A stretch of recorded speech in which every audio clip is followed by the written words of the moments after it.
that you could forget. Got me drinking that healing, sinking in this feeling. Will you be the time, giving me the signs of life? Thinking you are clear, but you're gonna leave me in the deep.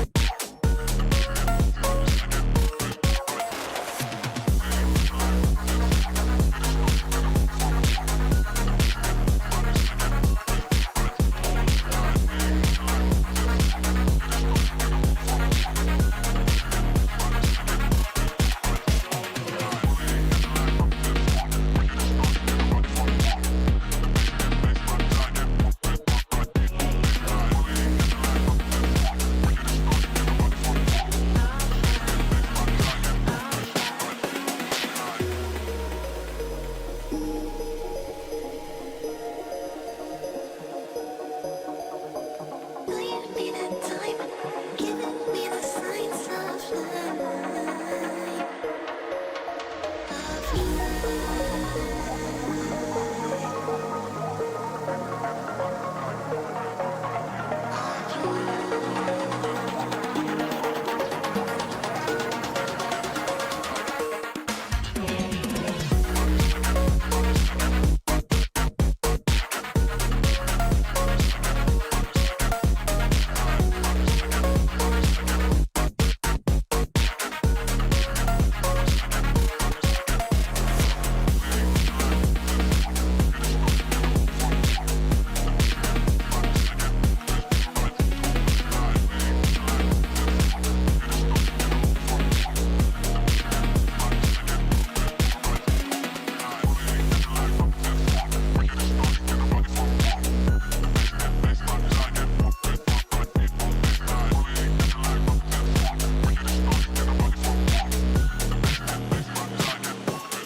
feeling like I'm second best, someone that you could forget.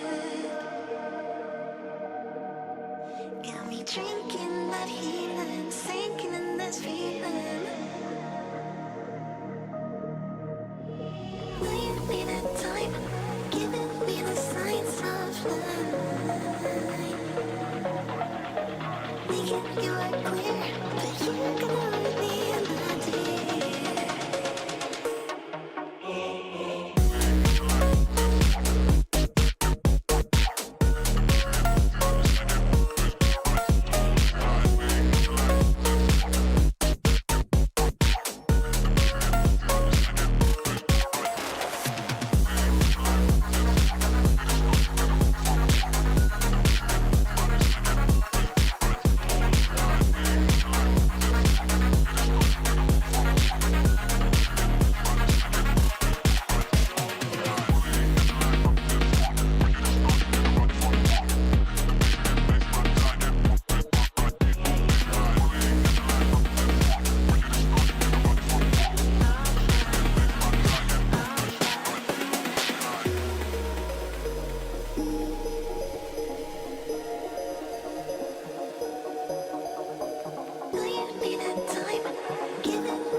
second best, someone that you could forget.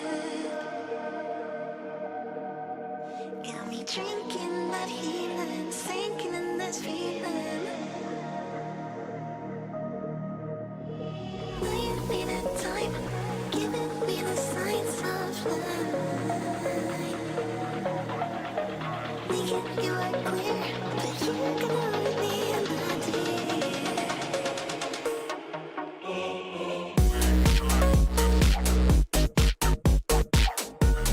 So, hi everyone. I am a bit of a disorganized mess right now. I know. I made an announcement on stream last night and in my schedule that today's stream will be 1 p.m. because I have a 5:30 psychiatry appointment that I can't miss because I'm tired of rescheduling. So I'm just like, yeah, let's just start stream up at 1, go for a full 4 hours, and take a bit of a break to get to my appointment, and yeah. That's my day today. I'm a bit of a disorganized mess right now. I legitimately restarted my PC like 15 minutes before stream started. I may not have also washed my hair, and I was in the midst of doing my skincare routine at the same time while trying to start up stream, and actually forgot to post my go live on Twitter. Yeah! I know. I just don't like breaking my routine up too much. So I'm just like, yeah, let's just start a little bit earlier. I've been waking up earlier recently, so I'm just like, whatever. I'll just start it up earlier. I do want to apologize for last night, though. Right as we were getting ready to raid out, my power went out because of the storm that was coming in. Thank God for surge protectors, but still... I was just like, God damn it. I'm getting ready to read out. Why did it have to happen right then and there? Hello, Easy. Hello, High Tech. Hello, Nocturnal. How are you doing today? Hello, Nikki. Easy. Holy shit. 145 stream streak. What the hell, dude? Thank you so much for the continued support and lurking in stream. I cannot thank you enough for that. That goes for anybody who lurks. Also, hello, Kissy. Hello, LND. How's everybody doing today? May want to get out of here. This game is a bit too naughty and brutal for a little girl. What? I'm an adult, okay? Okay, had I tried doing this like, oh god, I don't know, like 4 years ago, my prudishness probably would have prevented me from even diving into this visual novel. I'm not gonna lie. I used to be such a freaking prude, it's ridiculous. I'm not 3'6". I am 5'6", damn it. I'm over the age of 18, damn it. I'm an adult, I do what I want. Fuck you. You jackass.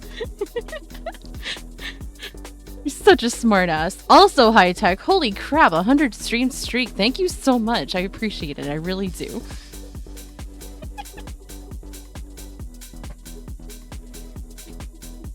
Like I said, I'm a bit of a disorganized mess right now. My hair is still wet and wrapped up in towel, and I need to put my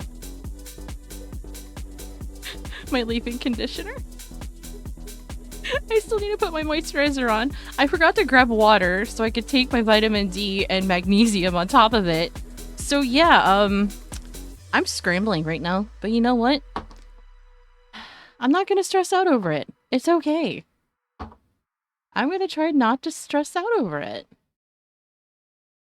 I have a very simplistic skincare routine. It's literally toner, vitamin C, hyaluronic acid, and moisturizer. That's all it is. And then, of course, at nighttime, retinol, hyaluronic acid, toner, moisturizer. Sometimes I'll do a face mask or two. Or my eye mask. That's my little treat to myself. I don't do it very often, but I still do it anyway. Sidestepped. Wow. Yes, Easy, you're very much missed. I know you lurk in here a lot, but I hope you're doing okay. I miss seeing you around there, buddy. Has no clue what skincare is. You know, taking care of your skin, you know. The whole routine of making sure you wear sunscreen at all times. Even if you are indoors, sunscreen wear still matters. Also, staying hydrated, which I know a lot of us fall short of all the time, myself included.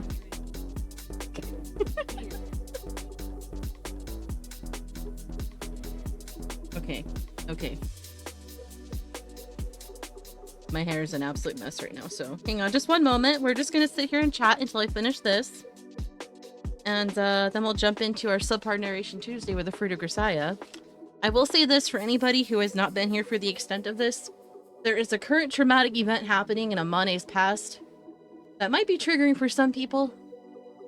So I will put that warning up ahead of time, just in case. Because this has been like, what, almost 3 streams worth of just this one singular event because it took place over a course of like, what, 14 days? Thank you. But yes, it took place over a course of 14 days. We are currently on the last couple of days, I believe. So, stuff is getting kind of real right now. So for anybody who is sensitive to certain subject matters that deals with death or, you know, precarious situations that involve, eating dogs just because they need to survive, or just the dramatic events based around that. Feel free to step away if you want to. That's perfectly fine. Thank you for leaving a lurk, L&D. I appreciate you. But yeah, I just wanted to give that little bit of a spiel before we go ahead and start. I will say this though, I will have to step away here in just a couple of minutes so that way I can get some water and take my vitamin D, because I feel like if I don't take my vitamins, I'm gonna get yelled at. And if I get yelled at, I'm gonna cry. By the way, I got another night of almost 5 hours of sleep. So if I sound off or sluggish or brain go burr or brain.exe has stopped working in the midst of reading, I do apologize. We're breaking records. I'm also low-key kind of nervous about my psychiatry appointment today because I don't know how it's gonna go. Considering now I no longer have been barred behind insurance and actually being able to get medications, I'm quite nervous about starting them. Especially since I'm being started on stimulant medications versus non-stimulants. So yeah, I'm kind of nervous about that. Like I said yesterday, I will preface this by saying as well, I will have to go off of caffeine for the time that this titration is going on, because I don't want to deal with like high levels of efficacies being taken away because of caffeine usage. So I will be off of that. So yeah, if I have headaches and stuff, yeah. Weisman, I swear to God, if that happens, I'm going to fucking personally bonk your... I'm gonna bonk you, okay? I'm just going to bonk both you and High Tech. I seriously will. Like, I went through so many fucking hoops in order to get that mark off my insurance. And if I get denied again, I'm going to fucking cry. Like, I have been suffering for so long now, trying to figure out how shit works, trying to figure out what's going on. I swear, if I get denied again, I will cry.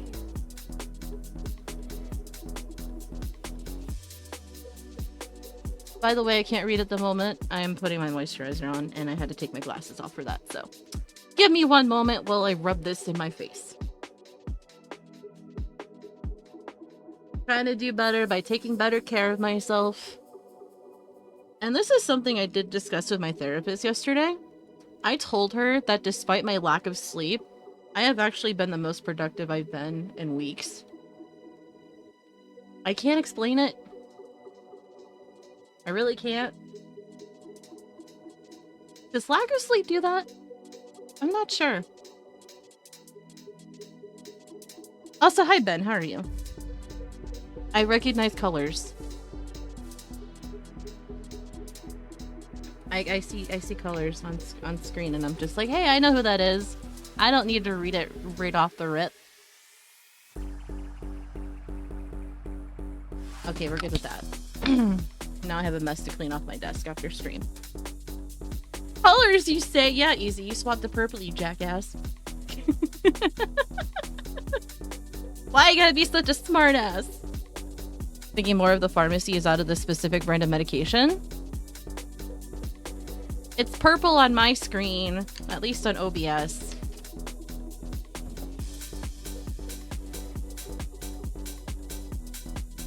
Alright, I think I should be good now. Skincare's done. Hair's drying. Not brushing it just yet. Brushing your hair while it's wet is bad for your hair. It causes split ends. It causes split ends. It's not good for you. Alright. Now all I have left to do is go grab some water and take my vitamins, and then we can finally jump into the Vertiger Saya. Easy is 100% red. He's purple on my screen! I just realized he has a Shrek banner up.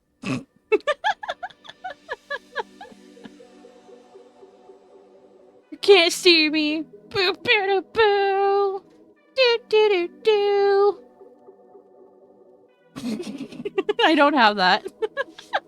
I really should make more commands for people. Oh my god, you know what I can do as another channel point incentive for everybody? I can make it like 50 to 75k channel points. That way you can get your own specialized like entrance whenever you pop in the chat for the first time during stream. I could do that as or I could just have that as an incentive for people that are VIPs and mods. Because I feel like if I add channel points like that, that's a lot to keep up with considering how many channel points I know everybody has. Yeah, that's gonna be a tall order. Gotta focus on that DS1 playthrough to happen first. Exactly. Which last time I checked, we were about like what 114k points into it. So yeah, well, I think we're about over a quarter of the way there by now. I think. I haven't checked it yet. Oh, we're at 140. Okay, last time I checked, it was like 114. Damn. I'm kind of glad I made it 400k instead of like 250 like I intended.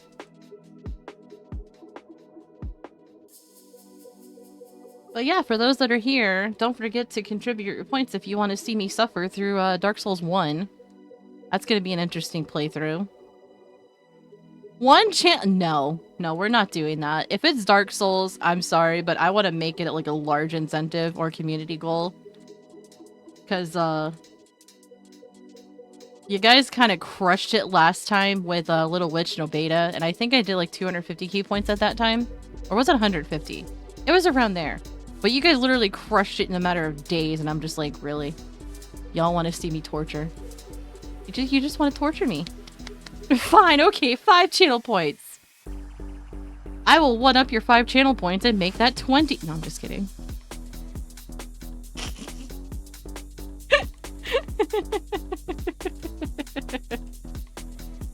You got 3. You got 3.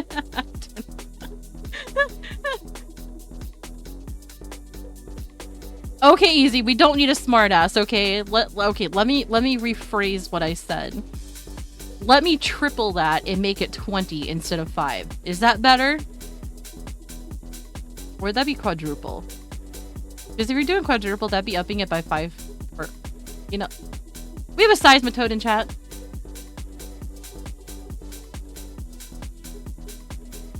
I never said I was good with numbers. Okay, math is my worst subject. All right, leave me alone.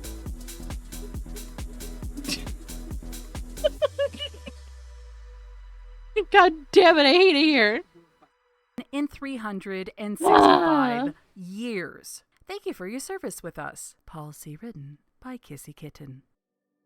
What? English? No, I fare pretty well with English. It's just pronunciation sometimes with words that I know I'm familiar with. I just trip over my words sometimes. The copium is real with this one, isn't it? You need that Steiner math for all whose math abilities is not created equal. I mean, to be fair, it could be worse. I could have graduated high school around a time where they were introducing Common Core math. I am so glad I graduated shortly before that happened. Just imagine how much worse it would be.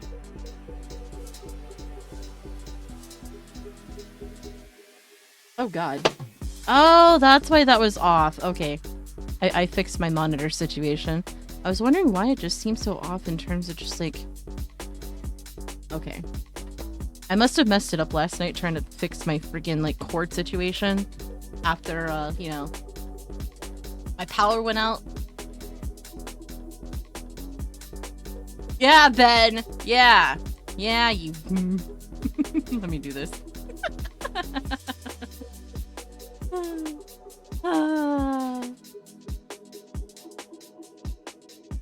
Yeah, Ben just wants to be a bully. That's what this is. It's too hot for snowballs. But it's not too hot for fireballs. Good gracious. Great balls of fire. I mean, what?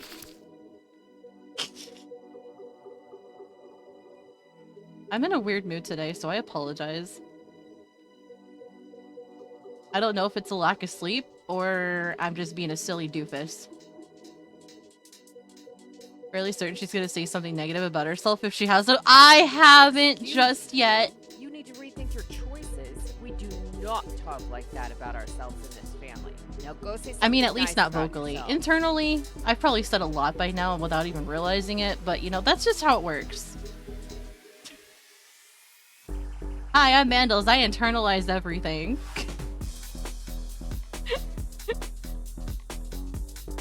But no. Before we go ahead and jump into more of the Fruit of Grisaya, yeah. I need to go grab some water. And, pick up my mess. It won't take me very long. I'm gonna put my BRB screen up, put some words on stream up for a few minutes for you guys. That way I can take care of my mess. And, yeah, we'll return and jump into the Fruit of Grisaya afterwards. I apologize for this. I know, I ran late, but you know what? It's okay. I'll be right back. Enjoy some words on stream.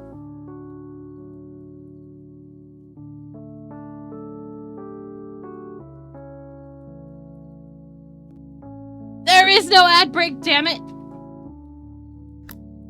Be right back.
Alright, I am back. Just in time because there's like 10 seconds left. Alright. Go ahead, pop on over here. Okay, I have everything fixed up now. We good. We go ahead and open up some Fruit of Grisaya. Let me see. There it is. I was like, where did it go? Why isn't it popping up? Alright. Oh wait, we have to go on this side. Is this side Mandels? グリザイアの果実 Shove 続きからなのよ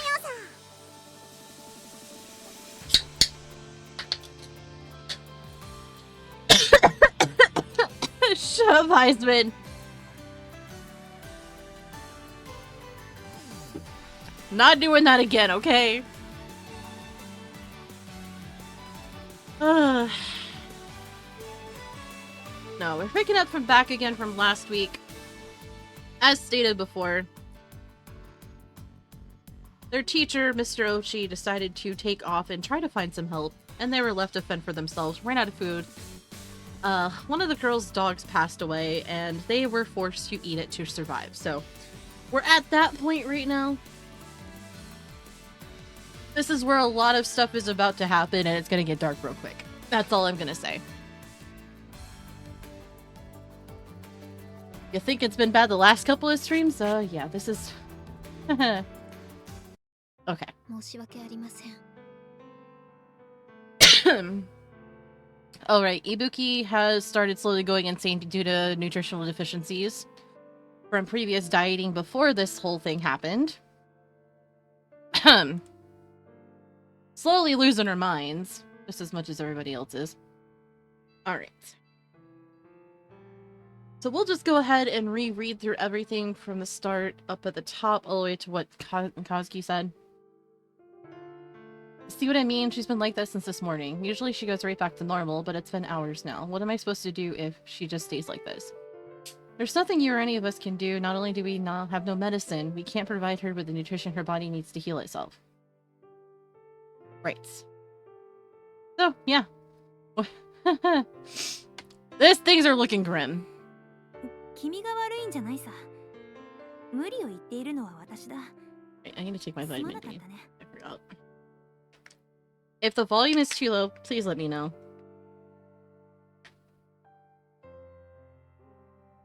Yeah.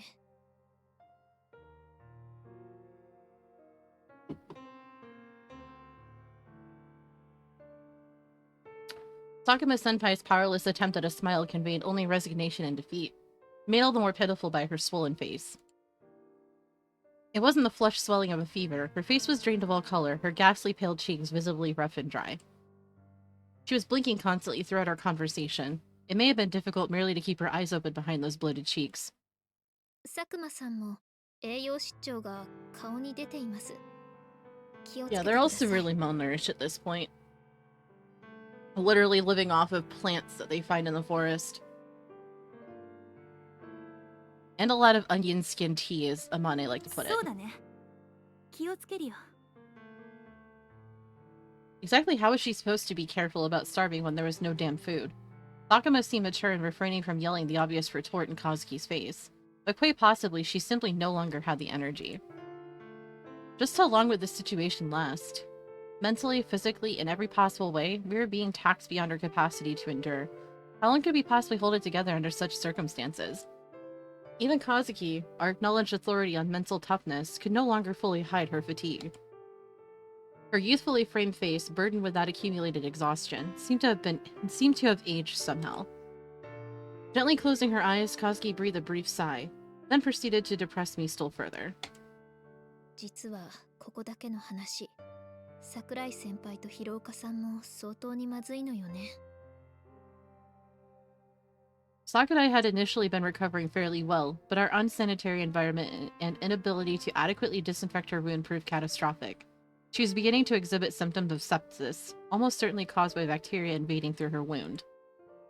She was now running a high fever with a consistently elevated heartbeat. She tripped over her tongue when she tried to speak, and her limbs were routinely racked by brief, painful muscle spasms, as if her body was trying to contract. She needed antibiotics, and soon. Hiroka-san was no better. In fact, she was worse. Her debilitation had progressed to the point that she no longer showed any response to our voices. Couldn't find any water, so I settled on H2O2. It all came down to inadequate treatment, compounded by worsening malnutrition. The dog had been our only halfway decent meal in days. Otherwise, we were getting by on cooked snails, wild grasses, and our gruel. Really nothing more than faintly colored water with a few grains of boiled rice floating at the bottom. Even minor injuries couldn't heal on such a diet. On the first day of our trip, we ate fluffy white rice steaming from the cooker. I couldn't get that memory out of my mind. Back then, we gobbled the rice down without a second thought, even had the nerve to complain about our coarse side dishes. Just remembering it made me want to scream at the pampered luxury of it all. We were so starved for sugar that tea made from the skins of onions almost tasted sweet to our tongues. But then again, our initial yearning for sweets only lasted for the first carefree week or so. At some point, we began to crave salt far more than sugar. By now, we'd been reduced to licking the rust that formed on the wrecked frame of our bus after the days of rain. Yeah, they're in severe dire straits right now. I had reached my absolute limit. When I crawled into bed at night, I hesitated to close my eyes, afraid I'd never open them again. But then again, maybe it would be better that way. If I let my eyelids fall shut, I would sink deeply into blissful oblivion. If my heart would then quietly stop beating, wouldn't it be a blessing? I couldn't help but feel that a death without suffering would be a happier fate than to struggle on like this. But whenever I expressed these weak thoughts out loud, Kazuki would scold me. まだ諦めるのは早いわ。 Kazuki whispered those words forcefully, as if trying to convince herself they were true. It seemed too cruel to fire back, then how long do we have to endure? How long before we can finally give up? I could find no further words, and silence settled on the tent. Oh my goodness. The 14th day in the valley. When morning came, Kazuki struck the bottom of the pan at her normal wake-up time, but there were no signs of activity from within the tents. It wasn't that the others weren't awake, they simply couldn't get up. Recently, just standing upright was exhausting. It wasn't rare for someone to spend the majority of the day lying in their sleeping bag. Let me make my transition points off. What? How is it off?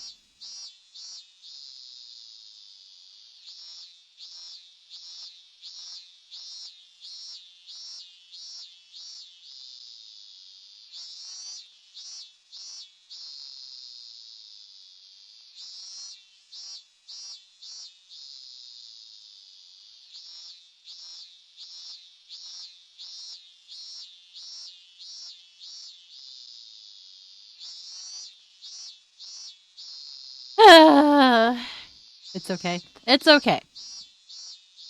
Recently, just standing upright was exhausting. It wasn't rare for someone to spend the majority of the day lying in their sleeping bag. Even when we attempted to move, it would often prove impossible. Every time we tried to stand, our joints would scream in pain. If we pulled ourselves upright by clinging to a tree or rock, our knees would be shaking so hard that we could barely walk. Even so, as the sun rose and warmed the valley, those who could still move came crawling slowly out of their tents.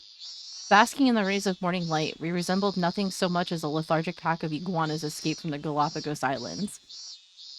For some reason, it felt as though the mere touch of the sun on our skin gave us some small boost of energy. Of course, it was mostly an illusion for our stomachs. Words. Of course, it was mostly an illusion. Our stomachs were still empty. But either way, moving around aimlessly would be a waste of calories, so we all found our seats in the sun and kept still. It was tempting to just flop down on the spot and close your eyes, but the cold stone beneath us stole body heat quickly, so lying down would burn a surprising amount of energy. Staying awake and sitting quietly was the best way to conserve our strength. We sat on the hard ground as if rooted to the spot, unable to do anything but silently agonize over our individual fates. I've got to do something. How can I survive this? The thought churned endlessly around our heads, but merely focusing our nourishment-starved brains on a question took all our effort. Actually producing an answer was beyond our power. And yet, even now, we were still human beings. We still hadn't broken the absolute minimum rules. まだ地獄ではない。 Thank you for the hydrate, by the way. まだ生き残る価値のある世界だわ。 At my side, Kazuki murmured those words to herself slowly and deliberately, as if confirming that she was still firmly conscious, still able to で speak. もどうかしらね。もう時間の問題かもしれない。 I like how the cicadas are just like overpowering her voice. Just because it just kind of describes just how lethargic they all are. I followed her gaze around the area. Everyone was staring goggle-eyed into the distance, their pale, slack faces shining greasily in the morning sun. There was something dangerous in the air. Given a small push in the wrong direction, it felt as though even our humanity would instantly crumble underneath us. 今なんて弟の名前よ。風見裕二。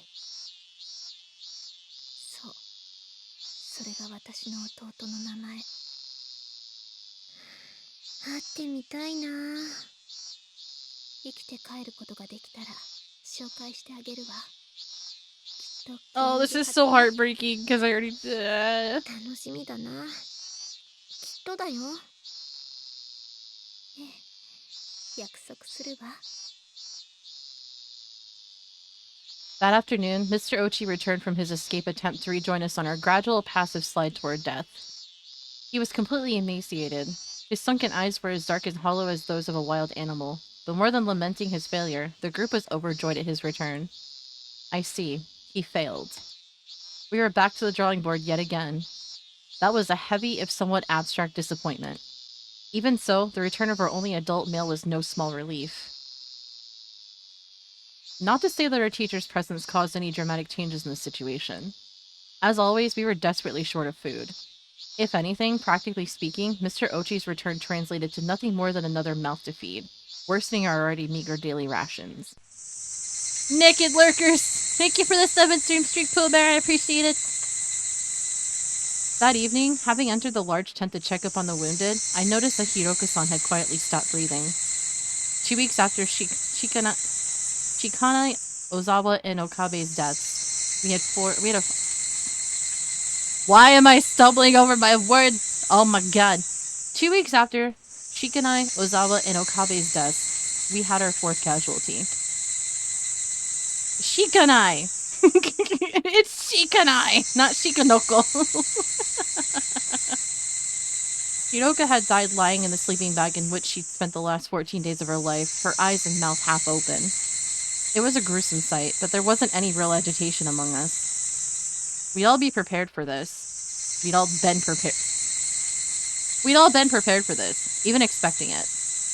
I was no exception. Rather than grieving the death of my friend, I gazed down at her corpse in a stupor. A single thought was swirling relentlessly through my dull mind. When a living thing dies, it becomes food. Koski had said that was only natural. So, does that go for her too? I wasn't the only one suspecting as much. Without a doubt, the others were thinking the exact same thing. At some point, all eyes had turned toward our teacher. But Mr. Ochi said only, "I'll dig the grave," quietly bringing his hands together in front of Hiroka-san's corpse. What had I been thinking?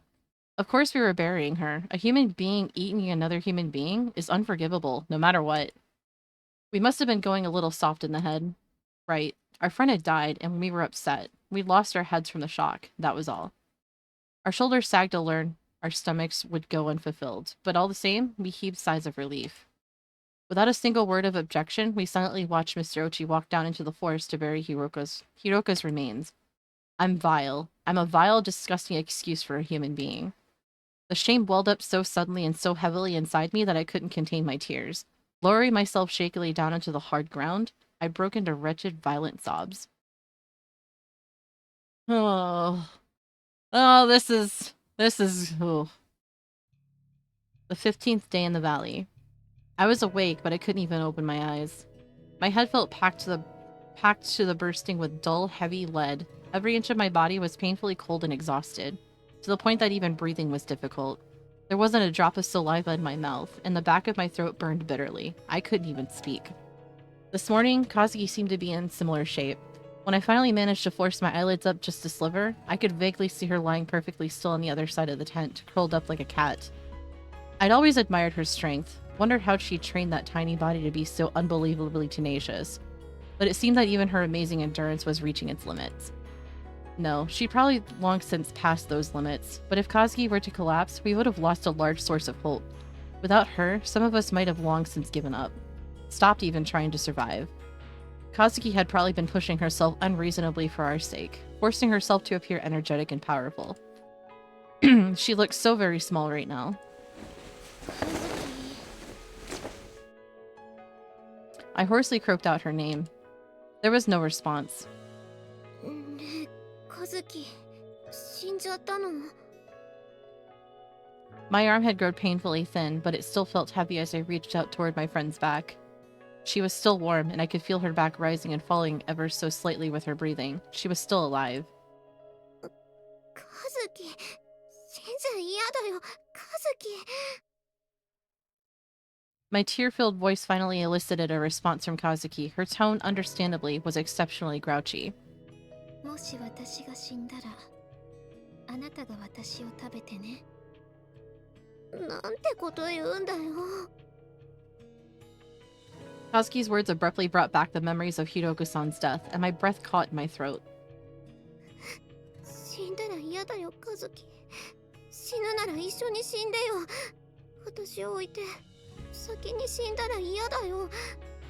私を見捨てないで。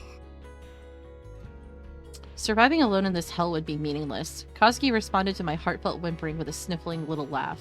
冗談よ。大丈夫。私はまだ死なないわ。 She wasn't going to die just yet, but eventually that time would come. Everything living dies, another rule of nature, the most fundamental of all. That inevitable end was no longer an abstract, distant concept for us. Our debilitation had reached the final stages.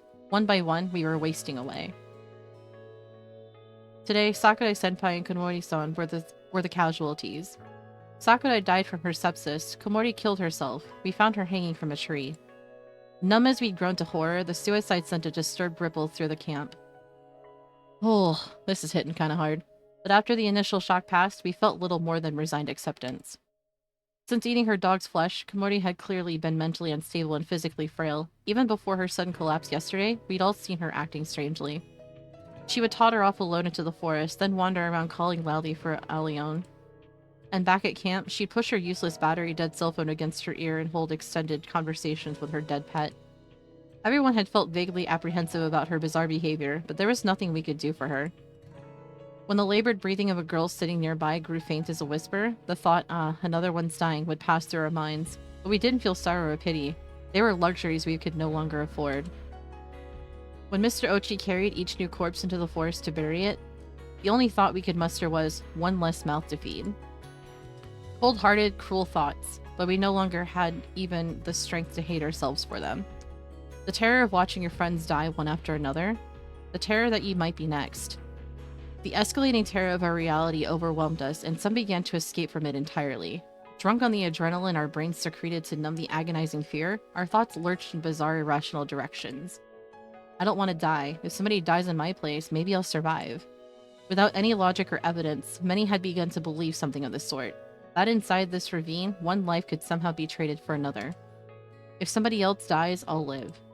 In this claustrophobic little world where nothing enters or leaves, the total amount of well-being must be fixed. Depriving another of their happiness is the only path to survival. That was the new dogma of the dying. あんた早く死になよ。君こそ Well, this is depressing. 遠慮しないでさっさと死になよ。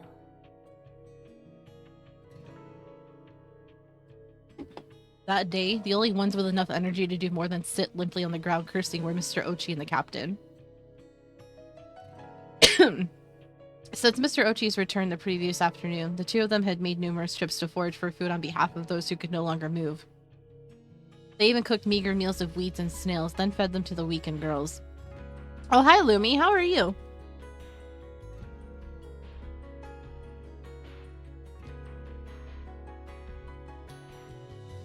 I like how I go to take a sip of my water and then I end up almost choking on it.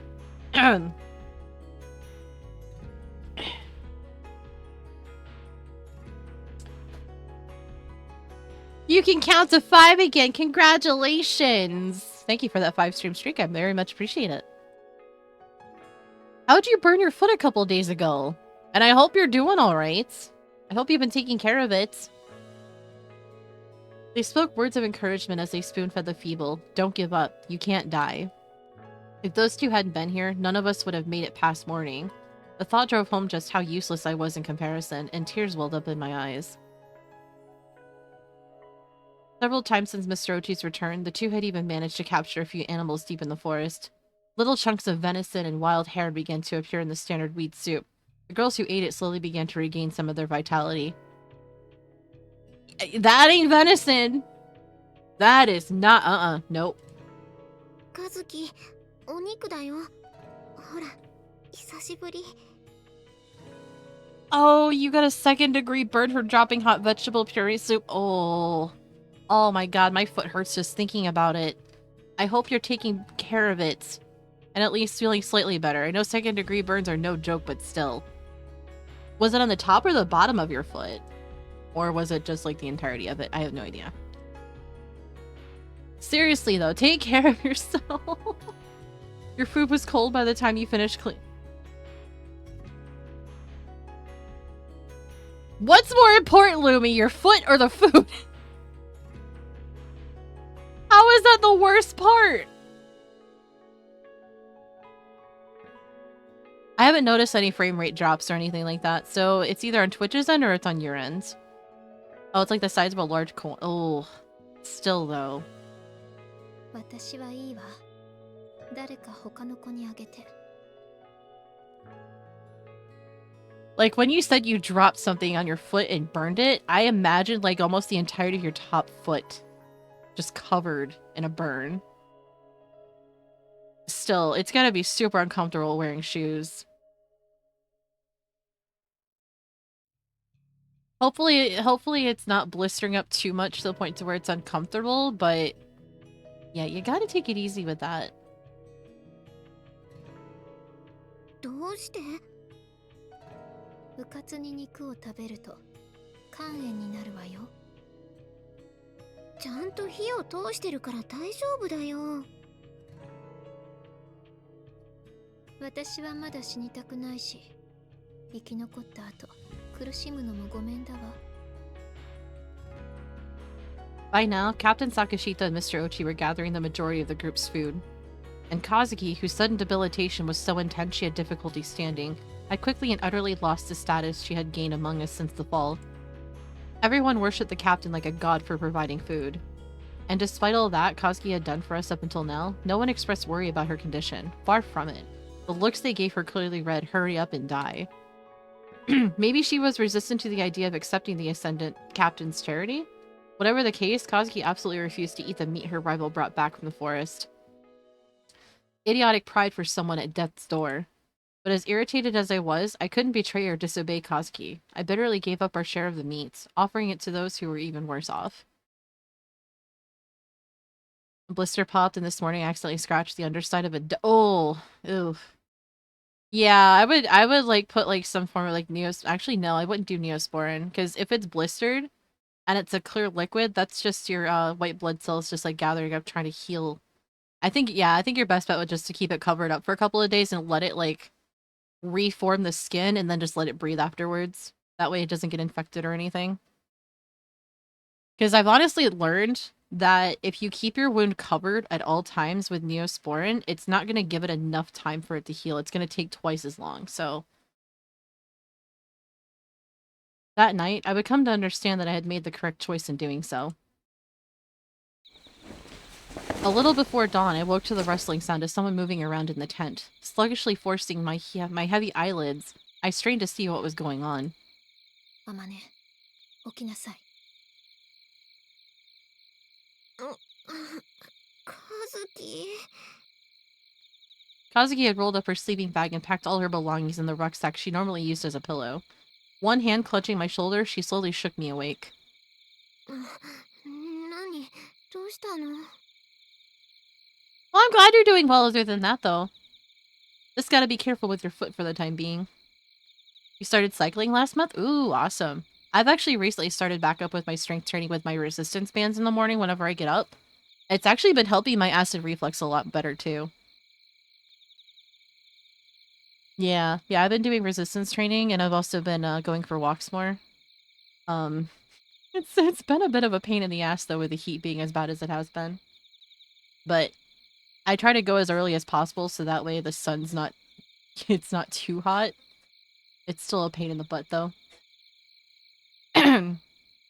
Still half asleep, I spoke more loudly than I had intended. Kazuki quickly drew a forefinger to her mouth and whispered a brief shh. Oh boy. Someone's about to get busted. Kazuki lifted the flap of the tent slightly open, and I peered through to see the captain and Mr. Ochi walking off together into the dark forest. Oh no, we are. 部長と先生、どこへ行くの？ I mean, from the get-go, we've known the entire time that there was absolutely no animals whatsoever other than the birds in the forested area. Like, where else would they be getting the meat from? 知る必要はないわ。チャンスは今よ。ここを抜け出しましょう。抜け出すってどういう？ And I hate to say it, but in a situation like this, desperate times call for desperate measures.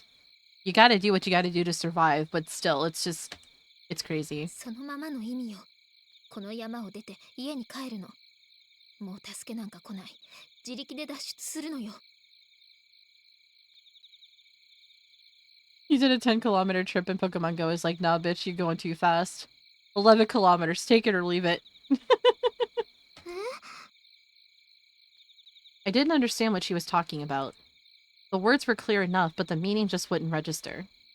どうして今このタイミングで？説明している時間がないのよ。できるだけ急いで支度を済ませて誰にも気づかれないように。他のみんなは？ Oh, not 11, 1.1? Okay, I thought it was a typo, because I saw the comma after the 1, and I'm just like, oh, okay. Lumi meant 11.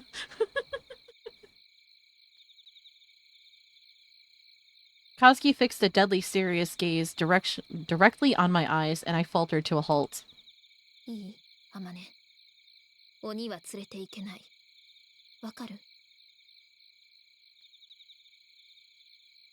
Right, Nocturnal? That's my line of thinking too, especially if they're in dire straits as badly as they are right now, considering. わからない。わからないよ、カズキ。鬼ってどういう意味？知りたいのなら後で教えてあげる。いいから今は急ぎなさい。わかった。 To be honest, I didn't have the first idea about what was going on. But Kazuki was never wrong. If Kazuki told me to leave, I would leave. That simple faith was guiding me now. I stuffed my possessions into the rucksack as quickly as I could in the dim tent. Barely waiting for me to finish, Kazuki impatiently grabbed my hand and pulled me along, quickly and quietly leading me out of the camp. カズキ、どこへ行くの？ Anywhere but here. 静かについていらっしゃい。今全部見せてあげる。見せる？ Oh boy. Amane is about to be traumatized for life. Even more than she already is. わかった？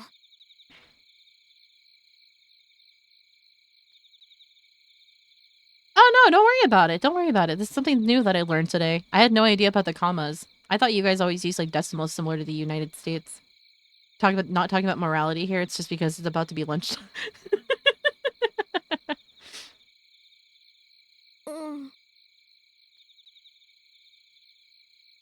Just what was she planning to show me?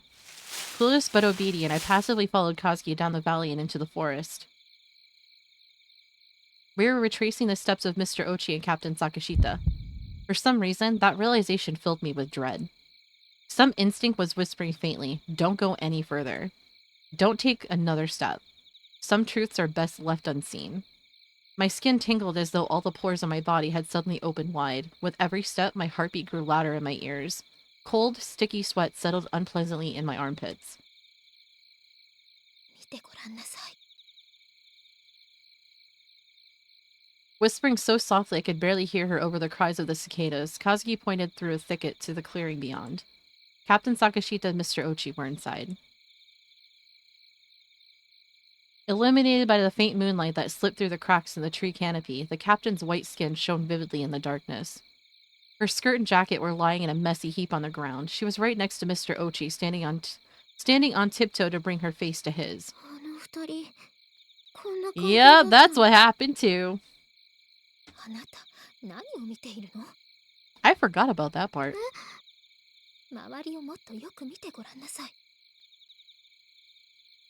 I removed my glasses, carefully wiped the lenses with the cuff of my uniform, then put them back on. This time, I noticed a number of strange whitish lumps lying in the grass amid their scattered clothes. At first glance, they almost looked like oversized radishes covered in grime and dirt. But as my eyes adjusted to the faint light, I realized that the black smudges were actually deep red, and the white objects were fragments of a truth better left unseen.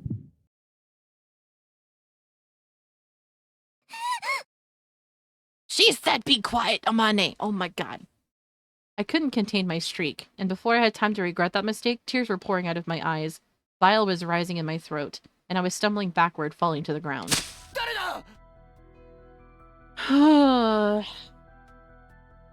My shoulders quivered at the vicious shout, but I simply couldn't stand. My legs had turned to rubber. My eyes were fixed on the scene before me, the face of Mr. Ochi glaring in our direction with eyes like a demon's, and Captain Sakashita's lips stained a horrible shade of red. When I looked down, seeking escape from the awful sight, I noticed a silver bracelet in the grass nearby. It was shining in the moonlight, so even with my poor vision, it wasn't hard to make out the name written on its plate. Alion, that was Akun's collar. When the dog wasted away and died, Komori-san had coiled it around her wrist, which had to mean...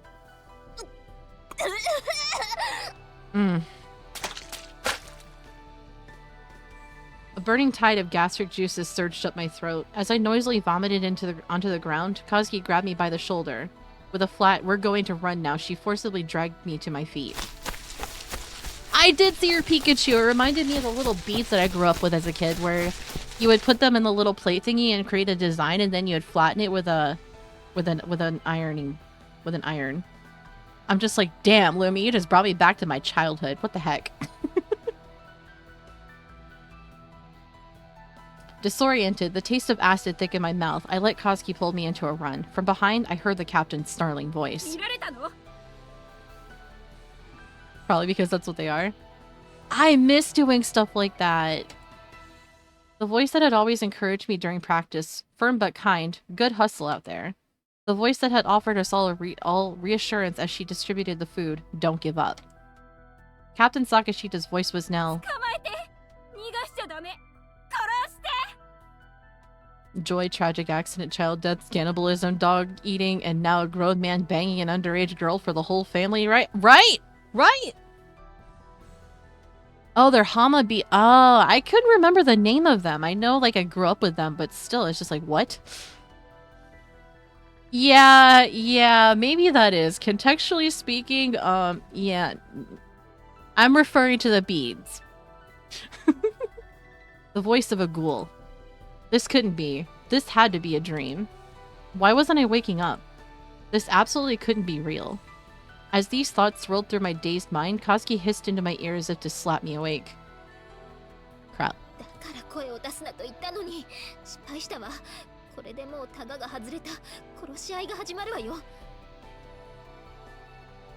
Alright, we have our ad break here in about 3 minutes.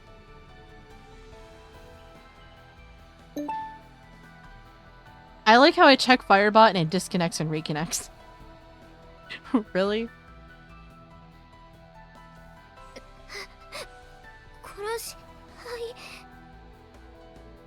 You made an Oddish? Oh, Oddish. Oddish is a cute Pokemon.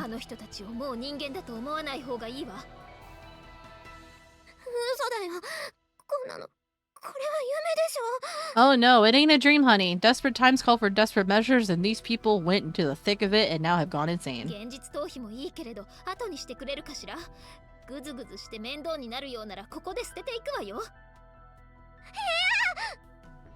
I clung tightly to Kazuki like a little girl terrified of being left behind by her mother. There was nothing to do but run. If I were to succumb to the pull of madness and fall to the ground, my life would end. For now, I can only clutch Kazuki's hand and run, into the dark part of the forest where the light of the stars couldn't betray us. Suddenly, Kazuki raised her hand and barked a command. As I came to a halt, something moved slightly in the corner of my eye. A black shadow slowly emerged, as if oozing out of the darkness ahead.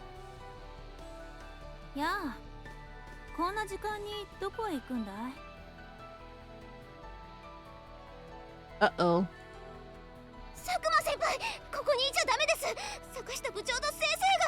Something tells me she's in on this too. Halfway through my sentence, I noticed something odd about Sakuma's glassy gaze.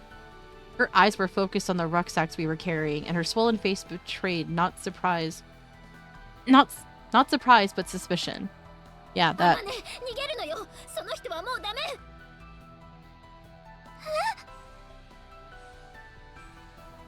Sakuma furrowed her brow at Kazuki's words. そうか。見てしまったのか。二人とも。佐久間先輩。どうする？今戻れば、私が坂下にうまく説明してあげるけど。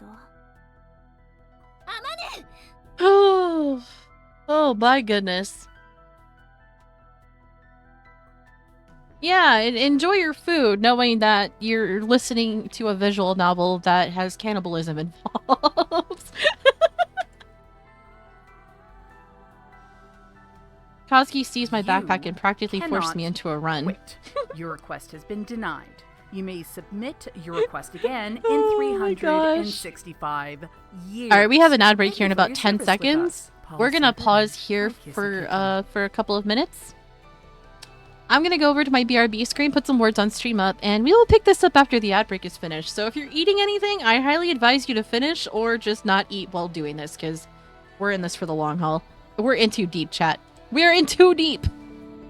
All right, I'll be back once the ad break is done.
Alright, we're back. What's this about me hating you, Dag?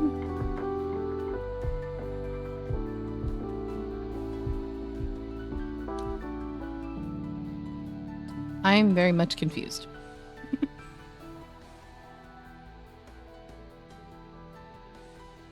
Ugh.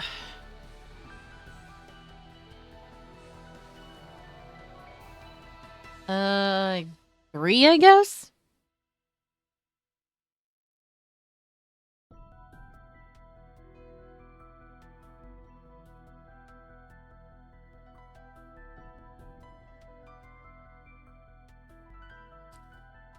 Can't wait to see what this one's gonna be. Oh god. Okay, so I know this is a really bad idea, but I'm already here, so here we go.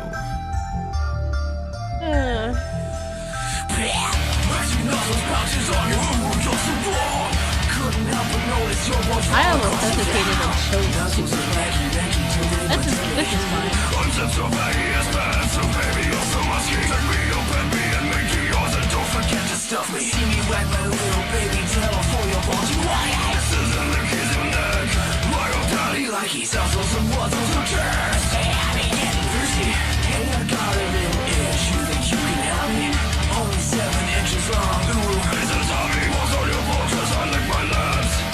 Kill me, I'll hit him with this furry shit. Don't see it coming.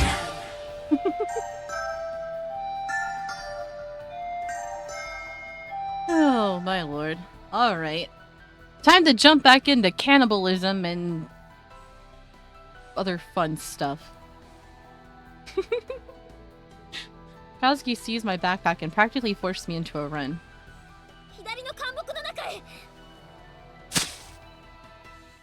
Honestly, I couldn't tell my left from my right at that moment. But Kazuki's grip stayed firm, and we plunged into a short thicket, pushing our way through the grasping branches toward escape. Sakuma didn't pursue us. Instead, she spoke a few words. Her voice was like a whisper, but somehow it found its way all too clearly to my ears.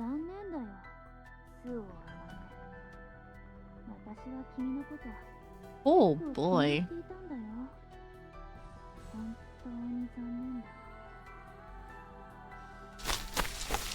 Sakuma-senpai had known? She had known what Sakashita and Ochi were doing. She had known everything and kept her silence?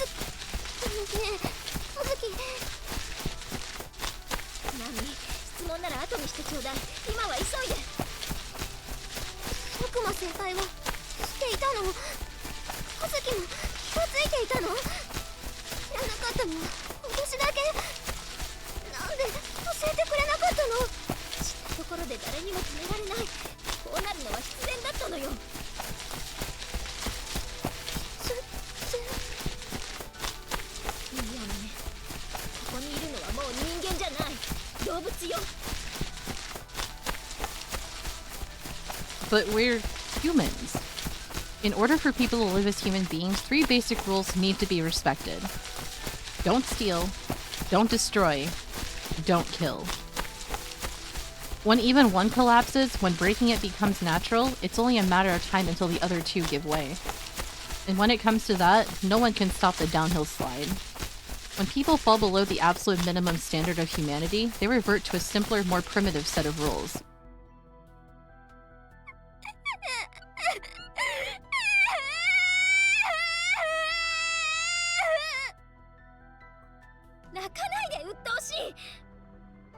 I mean, how do you expect her to react in a situation like this? I get it, it's a survival, but still. Kazuki quickly held her hand against my mouth, but the unbelievably cruel reality was beyond my capacity to endure. It was far too sudden and far, far too strong a dose. I had to scream. If I didn't scream, the terror would tear me apart from the inside. We'd been pushing our way through bushes and stands of trees to keep hidden from our pursuers, but there was no point if I was broadcasting our location. Kazuki pushed her hand firmly down, finally stifling my muffled shriek, and turned to face me. In the faint pre-dawn light, the whites of Kazuki's unblinking eyes stood out powerfully against her mud-stained face. It was the harsh glare of a father dragged out of bed by a bawling toddler. Staring back into those steady eyes, I drew clipped, trembling breaths through my nose. In time, my cries faded against her palm.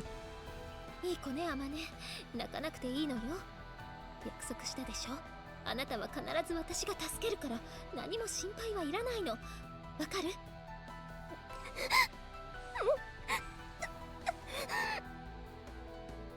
My throat was continuing to spasm convulsively, probably because I'd stopped crying so suddenly.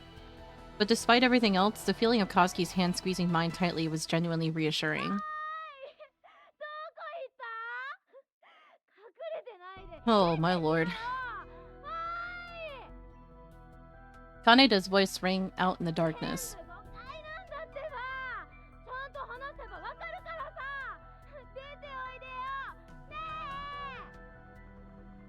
From the volume of her voice, she was no more than 20 or 30 meters away from the thicket where we crouched hidden. I looked back to Koski's face and spoke in a whisper. 金田先輩だよね。鬼に飲み込まれたか、騙されているのか、脅されているのか。どの道あの人ももう引き返せ They're ない。 all past the point of no return. The footsteps of the ghouls approached us from behind. If they caught us, would they kill us immediately or make us one of them? Even in the latter case, we wouldn't stay allies for very long. It was all too clear that these creatures would kill without a second thought. There were many feet stepping through the mud, many branches snapping in the darkness behind us. Engulfed in the madness that had spread from Ochi and Sakashita, the others had abandoned themselves to the final rule and become corpse eaters, demons. Reason and morality no longer had any meaning to them. In the end, nobody wants to die. 逃げるわよ。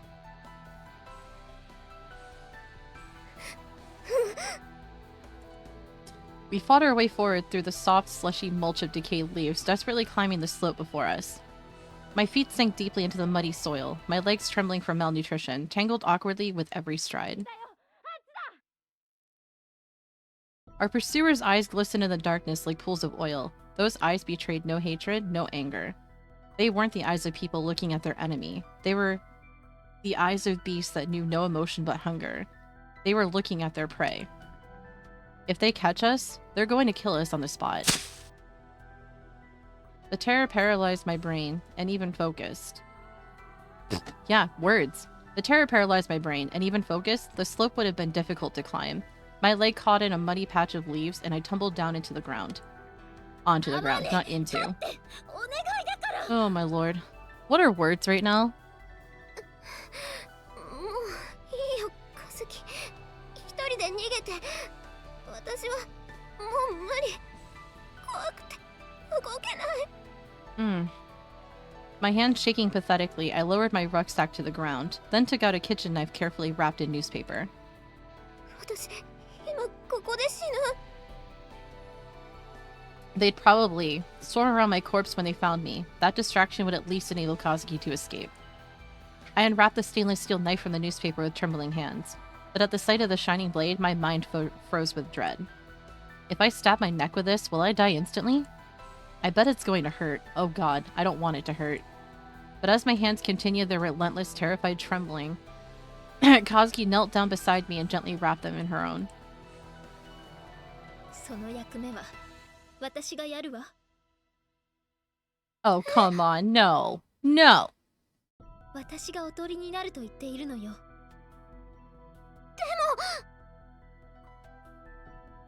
Before I knew it, Kazuki had smoothly taken the knife from my hand. どうしてカズキが。 I was the one who couldn't move. I was the one who'd given up. Why should Kazuki be the one to do this, for my sake? It made no sense. いい、アマネ。よく聞いてちょうだい。 Holding the knife in an underhand grip, Kazuki lowered her rucksack from her back and pressed it against my chest. この中に隠しておいた食料と塩が入っているわ。ペース配分を考えてちゃんと計算して消費するのよ。カズキ。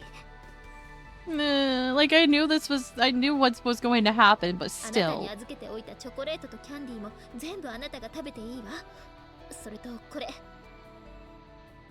Kazuki reached into the pocket of her skirt and took out a few sheets of paper from a memo pad. ここに生きて山を脱出するための方法をメモしておいたから、これをしっかりと読んで諦めずに進みなさい。やだ、カズキ、嘘でしょ。どうして私を見捨てるの？大丈夫よ。私は死なないわ。いつか必ずまた会えるから。ね。本当？あら、私が今まであなたに嘘をついたことがある？あるんでしょ？発覚していない嘘と真実との違いを述べよ。配点10点。冗談を言ってる場合、和樹が一人で逃げてよ。私はもう疲れちゃったよ。もう無理だよ。いいから行きなさい。私を誰だと思っているの？私に従っていれば何も心配はないわ。Oh my 走 god. るのよ。和樹、絶対に振り返ってはダメよ。ほら、急いで走りなさい。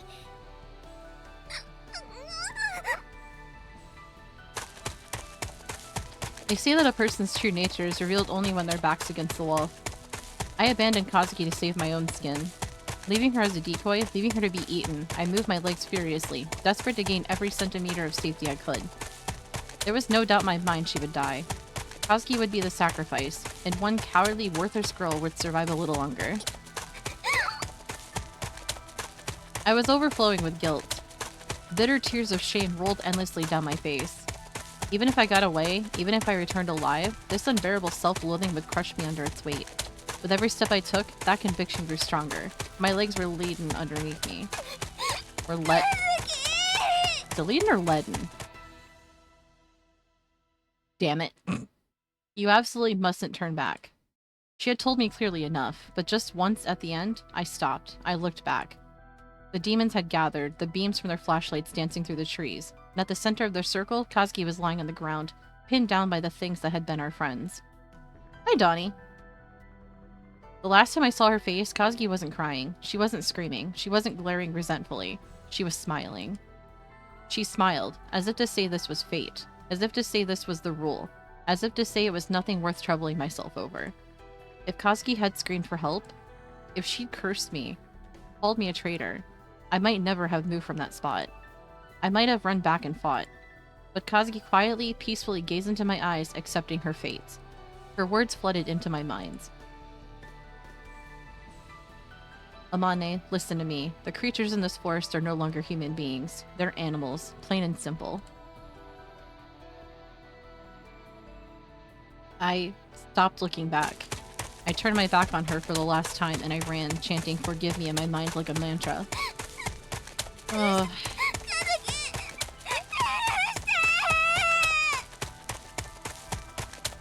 As the sky grew light with the dawn, I ran desperately, not knowing where my feet were carrying me. I simply fled, pushing through the forest in a frenzy, as if to escape my own terror and guilt.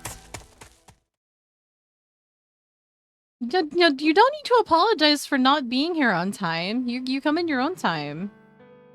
I don't know how many more times I need to tell you guys that. It's just like, you come when you want to come. I can't force you. You have your own lives to lead. But if you're not in good health, you take care of yourself first, alright? How many days had passed since then? I didn't exactly have the leisure time or composure to write a daily entry in my diary, but I think it had been 5 nights. 5 nights spent relentlessly, mindlessly marching forward through the jungle. Following the instructions Kazuki had written in her note, I walked only by darkness, in order to hide my movements from the ghouls. When the sun rose, I hid myself in bushes and tried to sleep. This lasted a few hours at most, and when I woke from those brief periods of rest, the first order of business was always to peel off the leeches that covered my body. Then throw the fat bloodsuckers into my mouth, crush them with my teeth, and force them down my throat. Kazuki's rucksack contained a small hoard of various snacks and sweets, her secret treasure. Just as I thought, she'd stolen the food from Ozawa's belongings on the very first day, then carefully stashed it away. Since escaping, I hadn't touched those precious snacks, not even once. If Kazuki were to somehow escape her captors and catch up with me, I intended to give it all back to her. There was real food just inside that bag. The temptation was overwhelmingly powerful. But if I were to yield to my hunger and greedily devour Kazuki's treasure, I'd be admitting I was fundamentally no different from the ravenous ghouls. I couldn't bring myself to do it. When the forest was dry enough to light a fire, I boiled fern sprouts and chrysanthemums for my meals. My starvation and exhaustion were now complemented by constant terror of the demons that were no doubt pursuing me. My hair had begun to fall out in bunches. I too had been pushed well beyond my limit, and I was about ready to break. Even so, Kazuki had saved my life. I couldn't allow that to become meaningless. I couldn't just give up. During the daylight hours, I simply laid still and hidden in the bushes, unable to sleep but preserving my energy as best I could. When the day grew dark, I would crawl cautiously out of the undergrowth, then begin the astronomical observation described in Kazuki's notes. The lush canopy of trees above hid much of the sky, rendering it difficult to determine the location of the stars. And as in any forest, the orienting line of the horizon was unclear. I might well have been able to get a better view by climbing one of the taller trees, but I no longer had the strength to do any such thing. Just how far had I walked? Walking meant pushing my way through lush weeds and wild grasses, struggling through thick bushes that obstructed my path. The distance I moved in any given day didn't amount to much. After one full night's work of hiking through the jungle, I turned back to see if I could get some idea of my progress, only to find that the ridge I'd been standing on last night was still visible. I could feel my willpower shriveling inside me. Deciding I could urge myself no further that day, I collapsed on the spot, hugging Kazuki's rucksack tightly to my body. Her scent had permeated the tough fabric, and when I slept, she appeared in my dreams. In those dreams, Kazuki said nothing. She stood some 20 paces ahead, silently looking over her shoulder, staring into my eyes. I screamed her name and tried to step forward, but it was frustratingly difficult to move. I shoved my way through thick weeds, my feet sinking into thick mud with every step, ignoring the branches cutting at my cheeks. But no matter how desperately I forced myself forward, Kazuki moved away at the same speed. I couldn't catch up with her, no matter how I tried. When I gave up and sagged to a halt, Kazuki stopped as well. Again, she gazed back into my eyes. "What on earth are you doing all the way back there?" She never spoke, but her expression conveyed the words clearly enough. Kazuki. I awoke at the sound of my own sleep-talking. I was no longer dreaming of food these last few days. I'd come to realize what I wanted more than anything else in the world was no longer food or drink. It was Kazami Kazuki. And once again, I walked through the night. As I dragged my heavy legs forward, exhausted and starving, Kazuki came into view a little ways away. She strode slowly ahead through the dark forest, her back turned to me. 待ってよ、Kazuki.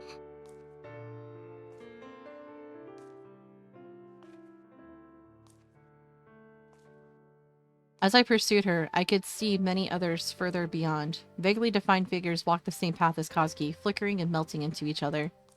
All wore a familiar school uniform. Even in the darkness, I knew them. The one had to be Hiroka. Further on, I could see Sakurai.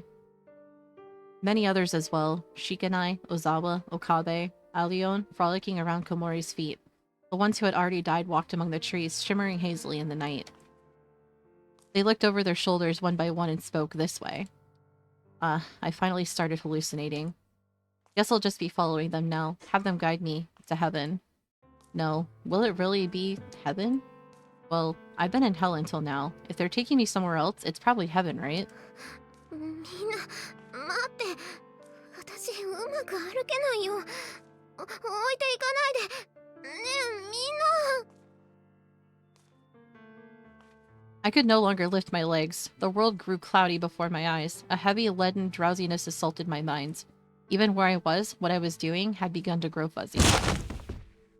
Why did that just scare the crap out of me when she collapsed like that? Holy shit. With the thought, guess this is as far as I go, I fell hard to my knees, then pitched forward onto the cold earth. もう、ダメだ。情けない。私、天国にも行けずに、このままこんな中途半端な場所で死ぬんだ。As I pressed my face into the ground, my ears began to ring. A fairly common phenomenon before passing out. It's something like the sound of your own baseline brainwaves. Ugh, faint here, and the leeches are going to be all over me again. But as the thought ran vaguely through my wobbling head, my ears picked up a noise clearly distinct from that high-pitched tone. What's that sound? I focused my mind on that strange noise and decided it sounded almost like a car running on an unpaved road. Specifically, the sound of tires rolling through gravel. And mixed in with that crunching white noise, there was something like the weak whining of a 3-cylinder engine. Ah, sounds just like a mini truck. Heaven sent somebody out to greet me? Are angels these days in the habit of picking up the dead in cute little pickups? なあほな When the sound passed, the ringing in my ears was gone as well. Once more, I pulled my ragged body off the ground. Once more, I forced myself upright, my weary legs trembling with the effort. I hadn't realized during the night, but apparently at some point I'd drawn near a road. A real honest-to-good road. A path human beings traveled. Beyond the thick rows of trees, through the wet, cold dawn air of the forest, I could see the gravelly track stretched up below. This isn't a hallucination, right? Incredulous as I was, I didn't take the time to pinch my cheeks. Half sighting down the muddy slope, I made my way toward the road that lay before me. 嘘本当に Civilization? It wasn't paved, it wasn't well maintained, but without a doubt, it was a road surfaced by human hands, traveled by human vehicles. My mind whirling, I began to walk unsteadily down the road in the direction I thought the truck had been headed. And before long, I found myself in front of a vast field extending as far as the eye could see. It was full of thousands and thousands of cabbages.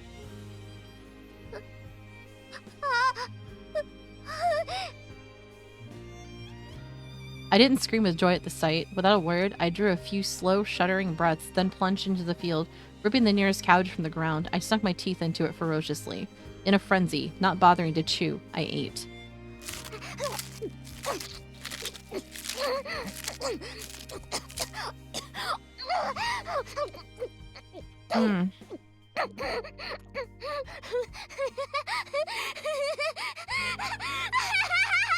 Oh my lord. My first thought wasn't I'm saved, it wasn't I can finally go home. There was only one thing in my mind, eating the cabbages in front of me. Without a drop of seasoning or even a sprinkle of salt, those cabbages were so delicious my eyes rolled back in my head from sheer ecstasy. I ate and ate, deliriously, frantically, as if possessed. Cackling madly, I ate. Laughing in between the spasmodic whimpers that seized my throat, tears pouring down my face, I ate. It was 30 minutes before the farmer's housewife noticed something single-mindedly ripping through the cabbage field like a crazed wild animal. Alright, Donnie, no worries. Thank you for leaving a lurk. I appreciate it. When she ran to tell her husband about the bizarre creature devouring the crops, he ran out with his hunting rifle, only to find a human being. It was another 30 minutes before the ambulance he called arrived. And lying in my hospital bed, I finally told the local police officers who I was, that I'd been on a bus that had gone missing nearly 3 weeks before. And so, at the cost of many terrible sacrifices, one pathetic girl crawled her way back to the human world alive. Oh my god.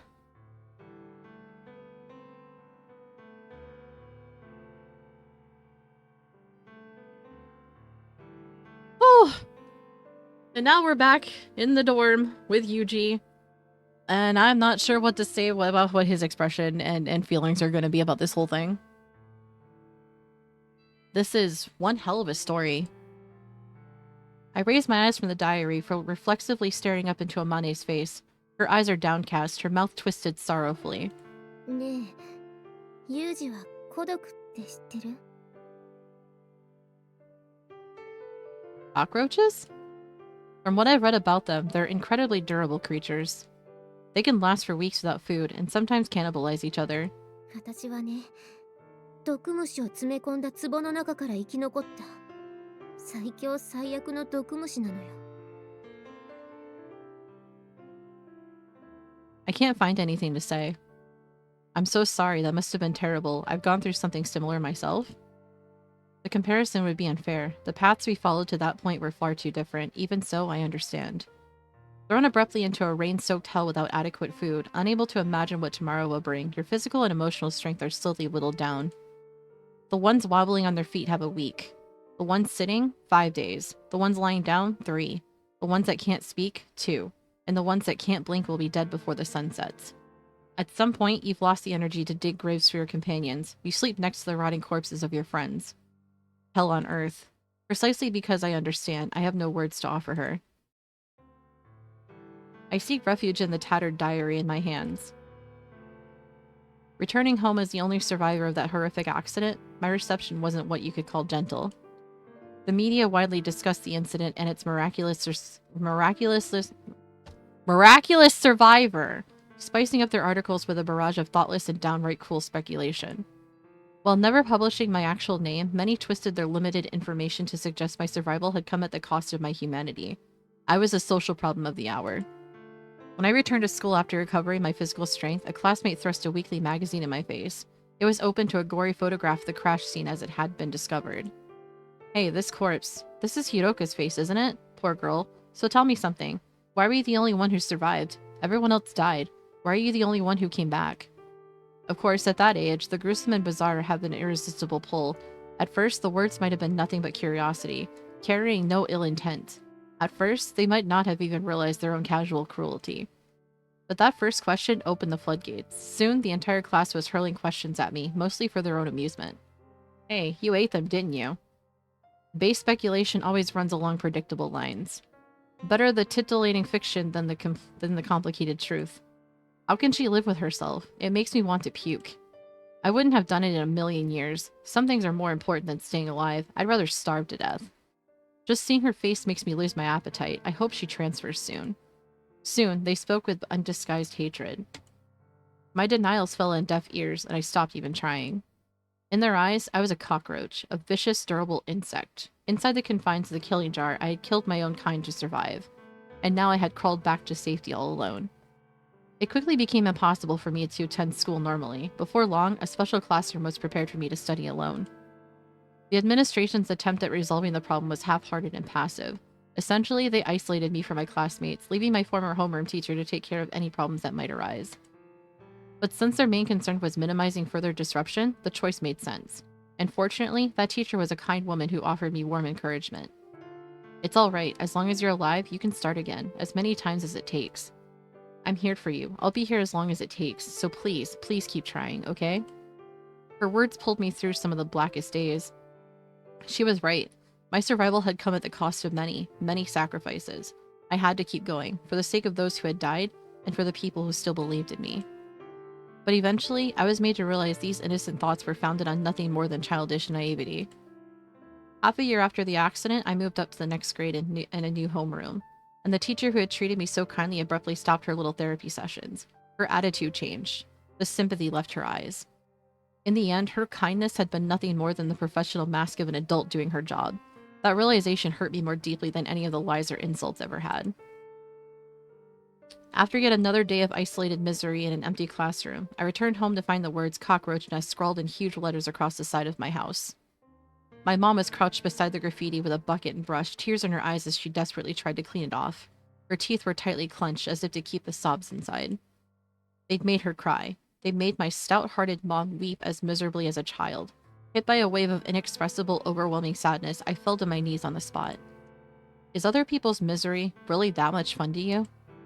The reality had nothing to do with it. They weren't even trying to look at the truth. All they wanted was an interesting story. And my suffering seemed to be highly entertaining to them. I could endure the slander and abuse. But at this rate, I would end up becoming a blight on my own family. I simply couldn't take any more. What did I survive for anyway? This? If I just died with everyone else in that valley, none of this would have happened. I wanted to turn back time. I wanted to go back into that ravine, to redo it all from the very start. I could see nothing in my future, so I fantasized about the past. Even so, I resigned myself to the present. I accepted the ridicule and ostracism of those around me. I'd stepped over the bodies of my friends to save myself. Surely I needed some punishment for that. Of course, no one was going to object to my suffering. It was the least I deserved. I could prostrate myself weeping in front of my friends' graves all I wanted, but no one was going to forgive me that easily. Until I had suffered more than those who had died, no one would approve of my continued existence. This was my punishment for surviving. I accepted it. I knew that I couldn't expect clemency. But even so, I desperately needed someone to give me that hope that it might end. That someday I might be forgiven. Self-loathing was my only means of atonement, and it was a feeble counterweight against the sin I was committing with every breath I drew. I was gradually driven into a corner. How wonderful would it have been to run from it all, to shed the weight of what I'd done, but the punishment for surviving was impossible to escape. I had no choice but to bear it. I tried to be strong. I tried to act cheerfully in the face of it all. but it was so very hard. The slightest smile on my face would inspire condemnation. How can she laugh after what happens? If I ran away from their words, they condemned that as well. My crimes would never be forgiven. Every once in a while, I dreamed at night. Always the same nightmare. Always in the same place, the depths of that hellish jungle. In the gloomy forest, the girls from the basketball club sat at the roots of trees, still and quiet. One by one, they slowly died. The corpses lay against the trunks of the trees, swelling up with gas like gruesome balloons. Their faces had been bloated from the start by their severe malnutrition. Soon, it was impossible to tell where their eyes had been. Eventually, their mouths creaked open and the gas inside their bodies began to leak out into the humid air with a sound like a ghostly moan. Before long, those faint sounds would become voices. Amane. Amane, help me. Amane. I don't want to die. Amane. It hurts so much, Amane. Why only you? Why, Amane? Why won't you help me? Hey, Amane. I'd lost count of how many times I'd woken up screaming in the middle of the night. Going to sleep had become terrifying. But even awake, I could hear the voices whispering in my ear. The voices of my friends calling my name. When I turned back, there was no one. Even so, I heard the whispers, constantly. Asleep or awake, someone was always cursing me. My guilt was ever present, crushing. I had no refuge. In time, I lost the ability to distinguish between reality and my dreams. Even awake, I screamed at phantoms. Sometimes I thought about just dying, but I couldn't commit suicide. If I took my own life, I'd be branded for all eternity as a coward who fled from the punishment her actions had earned. Maybe someone would be so kind as to kill me instead? A random violent death at another's hand might well be my only possible salvation. If someone killed me, I could escape without having fled from my responsibility. If someone would only punish me. Yes, that was it. Every time someone harassed or tormented me, it felt as though the weight of the sin on my shoulders grew a little lighter. If I could live my life entirely for someone else's sake, maybe someday I'd be forgiven. But for that role, I needed someone who would punish me for the sin of surviving. So that when moments of happiness found me, when I laughed, I could simply offer a silent apology to the dead. I needed someone who would give me an excuse for when the voices whispered in my ear. I needed an answer to their resentful curses. See, I'm getting exactly what I deserve. I absolutely needed that. In the end, I wasted years and years of my life waiting for someone who could bring me that hollow, self-serving comfort. そんな時、私に罰を与えるのにふさわしい男が現れた。It's always rigged. 私を助けるために自分を犠牲にした風見一樹。その風見一樹の弟、遺族、それがユージだったんだよ。ずっと黙っててごめんね、ユージ。私はね、あんたのお姉ちゃんを犠牲にして生き残った惨めな卑怯者なんだよ。Ended up trading the ham in for eggs and cheese? Oh my god. Still staring into my eyes, Amane sniffles miserably. I see. My body feels as stiff and wooden as the words coming out of my mouth. It takes all my effort just to nod. Thank you for the hydrate. I understand. Some sins can never be forgiven. No matter how many times we apologize, the dead can never come back. ずっと言おうと思ってたんだよ。謝ろうと思ってた。でも私ね、事故の後、一度だけ和樹の家に行ったことがあるの。家族の人には本当のことを全部話そうって思ってた。信じてもらえなくても、ひどく責められても構わない。でも一言謝りたいってずっと思ってた。でも和樹の家には誰もいなかった。近所の人に話を聞いたら、1年も前にご両親が離婚されて、それからずっと空き家だって。How many people did I eat? I ate no one. What you mean? 離婚の原因は和樹が事故で死んだからだって聞かされた。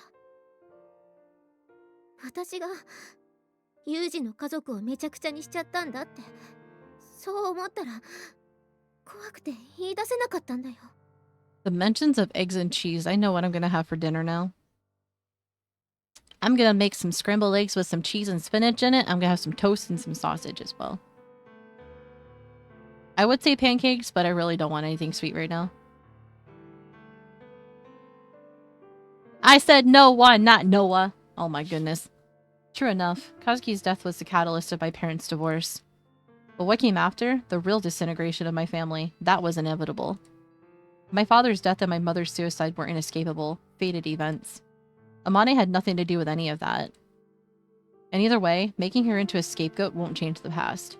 だから私がユージと初めて会った時私は思ったの Yeah, because on Tuesdays I try to opt for like easier meals to make because I know I start stream earlier in the day versus later because of D&D at later on in the evening. So I was just like, okay, well, what am I gonna do for dinner now? I don't want Hot Pockets because I already ate mine, like my share from our last grocery trip, and I'm just like, do I want pancakes or do I want sausage and eggs with some toast? So I'm just like, I saw what you said and was like, you know what? I'm gonna make me a couple of pieces of toast with rye bread, have some sausage and make an egg scramble for myself. 私がユージからお姉ちゃんを奪ってしまったのならだったらせめてカズキの代わりになろうってそう思ったの私なんかじゃカズキの代わりにはならないそんなのは私に都合がいいだけの逃げだってそう分かっていても他にできることなんてなかっただから何を言われても逆らわない優しいお姉ちゃんになろうってそう決めたユージが望むなら何でもしてあげようって思ったキスされるぐらいどうってことないそれ以上望まれても断るつもりはなかった何をされても絶対に文句は言わないユージが望むなら何でもしてあげようって思った Yeah, right? It's been like, what, 3 streams? 抱かれるぐらいどうってことないどうせ一度は諦めた命だしカズキの代わりに生き残った命だもん私はユージの本当のお姉ちゃんじゃない分本当のお姉ちゃんにはできないこともしてあげようって決めたの Hold on, Amane. I want to make sure I'm clear on something. In other words, you approached me out of a sense of responsibility, not any romantic feelings?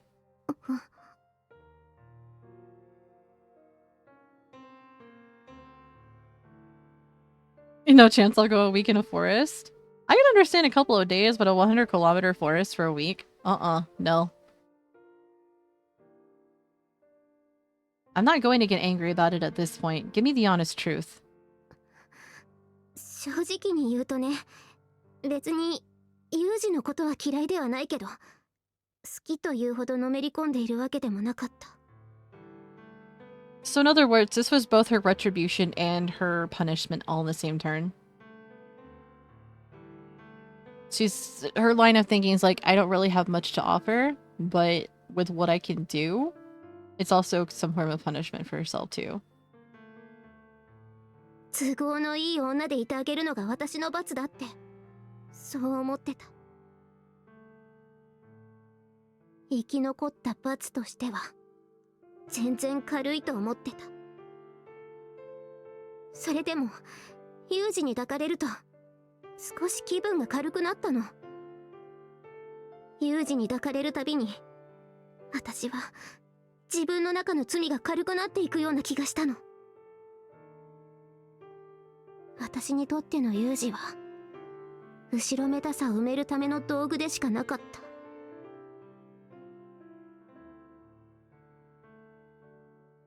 I see.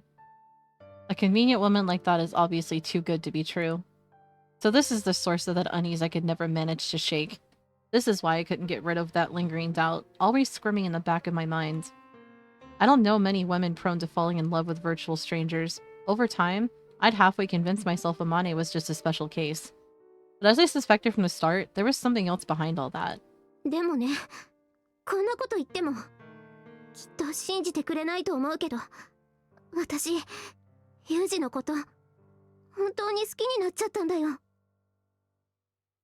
それじゃダメなんだよ。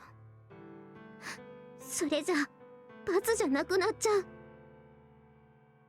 気がつけば収まってた悪夢とか幻覚とか幻聴がまた復活して、みんなが私を責めるんだよ。またお前だけ幸せになるのかって。 How is she the worst girl? I mean, look at everything she had been through. And even from the get-go, Kazuki was just like, you're going to be the one to survive. No matter what happens, you have to survive. Now, what would have happened if she had gone against her own best friend's words? It was an unfortunate situation, but what else was she supposed to do? Now, yeah, it's pretty shitty that she approached Yuji in the sense of, you know, having that sense of responsibility and guilt and wanted to utilize that as a form of punishment, but what exactly was the punishment for? She didn't do anything wrong. She was simply doing what she needed to do to survive. Granted, it came at the expense of losing her best friend, but still. Like, in a situation like that, what exactly would you do yourself, you know? もっとずっと強い罰が必要なのに、これ以上ユージを好きになっちゃダメなのに。どんなに好きになっても私の行く場所にユージを連れてはいけない。私一人で行かなければいけないのに。もうこれで最後にしよう。本当のことを打ち明けてこの人とは別れようっていつもそう思うのに。次の日の朝に目を覚ませば、もう一日だけ明日になったら別れを切り出そうって思うようになって、いつの間にかずるずると。怖かったんだよ。何度もあんたのお姉ちゃんを見殺しにしたのは私だよって言おうと思った。そう口にしてしまいたかったのに。でもそれを口にすればきっとユージは私の前からいなくなる。どんなに謝っても私が見捨てた和樹は生き返らない。だからごめんね。In other words, she went in reluctantly, but now she's pretty much enjoying herself? In the first place, why are Amane's romantic feelings the first thing on my mind here? You have no interest in what she's been through? Wow. My sister, my family, all that is just a messy, ugly pain in the ass. In the end, I think I'm much more concerned about what comes next. At times like these, the fundamental strategy is to hear out the woman's story and throw in a few vague responses here and there. But I think I may need to say something pretty soon. ねえ、ユージ。Yes? 私を殺してくれない？ Say what? 私はこんなことでしか罰を受けられない。こんなことでしか許しを得られない。だったらもうユージに殺してもらうしかないの。ごめんね。You know, it makes sense, you know? What the hell are you talking about? Have you gone soft in the head? Oh. You expect me to kill someone who squeals like a piglet over a single chop to the head? Don't make me laugh. ごめんね。 And that's another thing. Stop it with the damn I'm sorry, will you? I can't stand that phrase. I feel... I feel cornered by this one, because this is the shit that Weisman tells me all the time. Can't stand the words I'm sorry. Nothing to apologize for. Those were the final words my mother left for me before her suicide. Utterly empty, barren words. Words of surrender. Every time I hear that phrase, I remember myself the way I was. I remember my failure, my inability to act, and my chest throbs painfully. First off, don't try to mimic Kazuki, alright? I only had one sister, and she's gone now. Or what? Do you enjoy ripping open my old scars or something? This I'm sorry chorus of yours is putting me in a lousy mood. ごめん。 I'm telling you to stop that idiot. I mean, weren't you Kazuki's classmate? Didn't she ever tell you not to say sorry so damn much? Very well then. Allow me to increase your repertoire of phrases. You mush-brained parrot. Repeat after me. Thank you. ありがとう。 Every time you feel a sorry crawling up your throat, change it to thank you before it gets out of your mouth. That's your punishment. Don't even think about dropping your apologies on me, arbitrarily deciding you've been forgiven and flying off into the night. Got that? 私バカだからよくわかんない。どういうこと？ Someone who's seen too much anime manga, she's so boring and basic? I don't know, maybe it's just like the lack of empathy or something? Because honestly speaking, when it comes to anime and manga specifically, when it comes to certain characters, I don't find them like relatively boring per se. This is an English speaking only channel. Can you please type in English? But like I was saying, I don't know. Like in situations like this where there's a lot of trauma and a lot of things that happened in the past that made the person who they are currently, I don't know, I can kind of empathize and sympathize with them in some way. I don't see her as being basic and boring. I see somebody who has been through a shit ton and is trying to meander her way through all of it and trying to figure out like what's best for herself and the people around her. You really are a dim-witted woman, you know that. Ah, god damn it. How am I supposed to explain this? Christ, I'm just as dim-witted. Let me think for a while. You're a distraction, woman. Go sit on your heels and reflect on your idiocy. I'm going to get my thoughts together. 正座で？ Sit. Oh my god, Amane, please.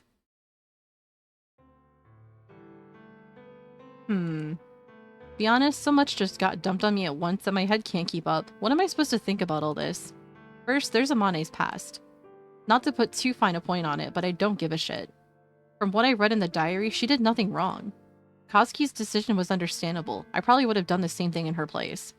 If anything, Kazuki's at fault for enjoying that nice heroic death, leaving all the messy, angsty business of surviving to her friends. For one thing, I'm still not fully convinced Kazuki would die as easily as that. But either way, that's not the problem. The past is the past. Nothing can be done about any of that now. You can spit out as many what-ifs and if-onlys as you want, but unless you're using them as a reference for next time, it's a meaningless exercise. The only thing that matters now is what we do next. Don't fucking call me out like this, Yuji. Amane. Amane! はい、なんでしょう？ All said and done, you love me, yes? Confirm or deny? そう、ごめん。いや、ありがとう。 Guess Amane is trying to be a good bitch. Oh my god. Nocturnal. Very well. Sit. ワン。 Amane says she loves me. So how about my own feelings on the matter? I've thought them over many, many times. I'm pretty damn sure by now. I love Amane. I'm a bit ashamed to say it, but on a purely practical basis, I doubt there's another woman in the world as convenient as her. I'm sure as a character she's complex and all that, considering how long this game is, but it's like, I've seen so many characters with trauma, I just like characters that... Okay, yeah, that's understandable from that point of view. I get it. I totally get it. It's like, there's only so much that you can handle when it comes to like traumatic backstories with characters, that it's just, you kind of have the tendency to kind of shut them out, or just like not realistically pay attention to like anime in specific that have that level of trauma. It's like sometimes you just need the fun quirks and the funniness to just kind of break up the monotony that is traumatic experiences. I get it though. I get it. Sometimes you just need that little bit of comedic relief. And yeah. I myself have seen my fair share of anime that has a lot of traumatic experiences and characters with traumas and stuff like that, but I don't know. Like, I'm half and half with it. I can watch anime like that just because it's just like in some way, shape, or form, I feel like as human beings, with things that we experience in our own personal lives, it can kind of like be emulated through anime, and in a way it kind of helps you feel less alone in that matter. But you need funny in it too. There are days when you need something that won't require you to use your brain. Yeah. Thank you for that hydrate, by the way. Then again, is that really all there is to it? As I fold my arms in thought, I find my eyes have come to rest on a beautifully folded work uniform. My job is pretty rough on the clothes. They snag on thorny bushes, rip against walls, and drag along the ground. More often than not, I come back with a number of holes in my uniform. One Piece was one of the first anime that you watched? One of the first anime that I ever watched was Sailor Moon or Cardcaptor Sakura. You just... You just see trauma and flashbacks. I mean, if it wasn't for trauma and flashbacks, you wouldn't necessarily have character development, but I feel like in some anime, they kind of, like, divulge too much into it. And it just creates this weird effect where it's just, like, that's all the character is known for, despite, like, their own, like, funny quirks and stuff like that. It's like it just gets overshadowed by all of that. It was only a few days ago that I realized those holes were being repaired. Out on a job, I happened to glance at the elbow of my uniform, where a torn seam had been neatly stitched back together. A colleague, noticing as I stared at the careful needlework, asked, "Your wife sewed that up for you?" And the words, "Guess so," slipped out of my mouth. Startled by my own reply, I thought long and hard about what Amane was to me. While wearing the clothes she'd mended for me and stuffing my mouth with the lunch she'd packed for me, I pondered the matter. What about Amane had I fallen in love with anyway? Her looks? True, she was definitely an attractive woman from any angle. The long-haired and nice scent didn't hurt either. She accepted everything I did without a word of complaints, and she was up for anything, anytime. But at the end of the day, I don't think that had much to do with it. I can't express it too well, but what really stood out was the way she mended my clothes without a word. And the way she always made a lunch for me. Right, she always did so much for me. Amane worked as hard as she could to make one dull man's life a little less miserable, and it made me happy. Even if Amane had been unbelievably ugly, I would have fallen for her. By the same token, whatever happened in the past, I'm not going to stop loving her. That feeling isn't going anywhere no matter what. 何 Nothing. Shut your trap, I'm still thinking. Still sitting ramrod straight on her heels, Amane's face droops like a pouting puppy given the command to wait. Studying her comically forlorn expression, I move on to consider the final problem. First actual animes were Sword Art Online, One Piece, Death Note, Kill la Kill, and a bit of Bleach. I could not get into watching Bleach or One Piece. Sword Art Online was really good, but I feel like the first season was absolutely rushed because it was split into two. Outside of that, though, I really enjoyed it. I really did. It's just the second half of it, like I said, it felt needlessly rushed. I feel like had they split it up into two separate seasons so that way you can kind of divulge more into the Aincrad aspect of it instead of rushing it as much as they did, I probably would have loved it more. But after that, I think one of my favorite seasons, in all honesty, was probably Gun Gale Online. As far as Death Note goes, solid choice. Absolutely adore the hell out of Death Note. And Kill la Kill, one of my very first, like, slapstick comedy-based anime that I was absolutely obsessed with. I would sit back and actually be, like, exercising or something else in the living room, and I would just have Kill la Kill on in the background. I binged the shit out of that series, not once, not twice, but 4 times. I enjoyed watching it because it was thoroughly funny.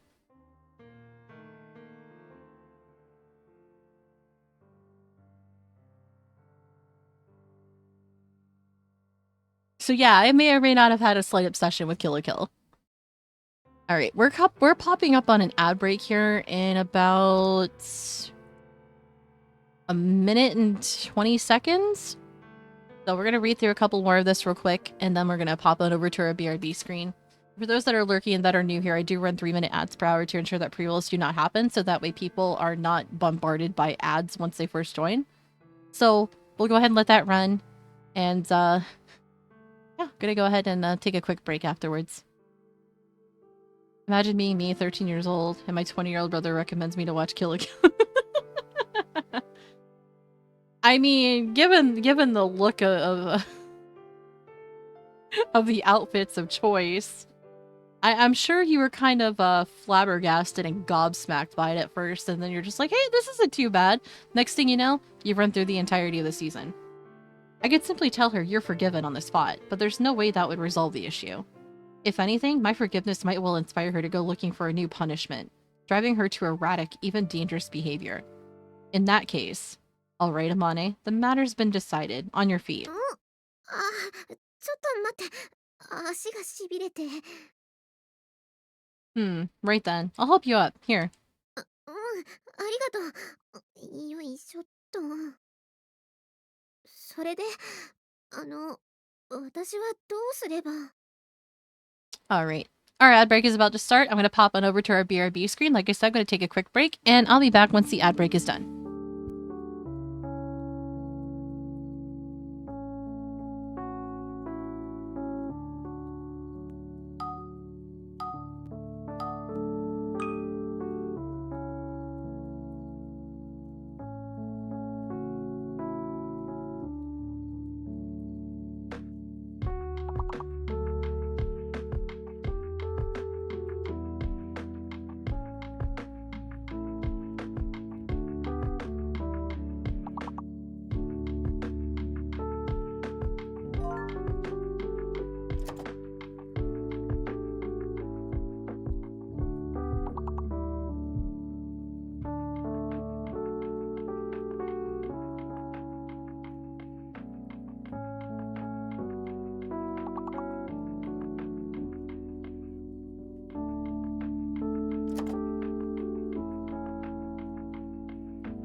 Okay, we are back. Hopefully I can actually hit up this words on stream before. Okay, we're good. We still have like 20 seconds left. Alright. Now we can continue on this wonderful adventure. That is traumatic experiences. I've thought this over pretty carefully, but let me make one thing clear first. I don't intend to take pity on you because of your past.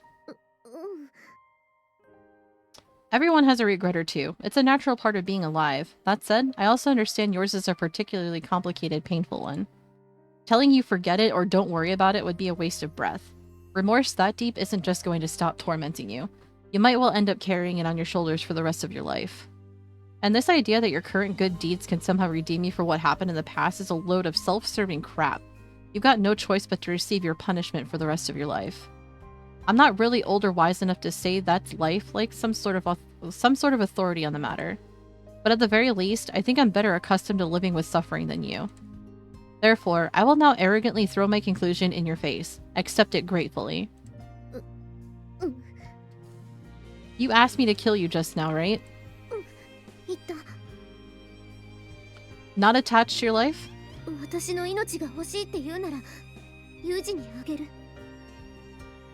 I see. Alright, I accept. From this moment forth, you're going to live the rest of your life for my sake. It's just some crappy life you picked up off the ground in the mountains, right? Can't be worth that much to you. I'll take it off your hands. でも What now? You have a problem? Too bad. You gave your life to me, so I can do whatever the hell I want with it. You have no right to complain. なんだろう、もうちょっとわかりやすく説明してもらえると嬉しいんだけど。Nothing to explain. Nothing's really going to change. Just keep doing what you're doing. Live for my sake. Devote yourself to me. I'm the king. You're my pet dog. Got it? 変わらないってどういうこと？ You have a wad of marshmallow fluff for a brain? Fine. I'll put it even more simply and rudely. God damn you. How dare you leave my sister to die? I'll never forgive you. You're my slave for life. Understood? If you understand, bark like a dog, you filthy mutt. Oh, my lord. Amane, stay with me for the rest of your life. That's your punishment. じゃあさ、もしかして私ずっとユージのそばにいてもいいの？ I think a lot of us in some way, shape, or form nocturnal feel similarly. Myself included. It sucks. But I don't know. I feel like there's too few words or like that you can actually like sit back and say to mitigate it or make that feel better. But I feel like as human beings in some way, shape, or form, depending on like what it is that we've experienced throughout our lives, there are some moments where people don't necessarily they don't necessarily feel attachment to their own lives. I feel like it's a universal human experience, but realistically it just depends on like, I don't know. It's hard to describe, it really is. But you're not alone in those feelings. I just answered this question. Not only can you, you're going to. I'll smack you silly if you try to disappear on me. Keep that in mind. ユージ。 What now? ユージ。 Oh my gosh. Spit it out already. Also, I'm not a submachine gun.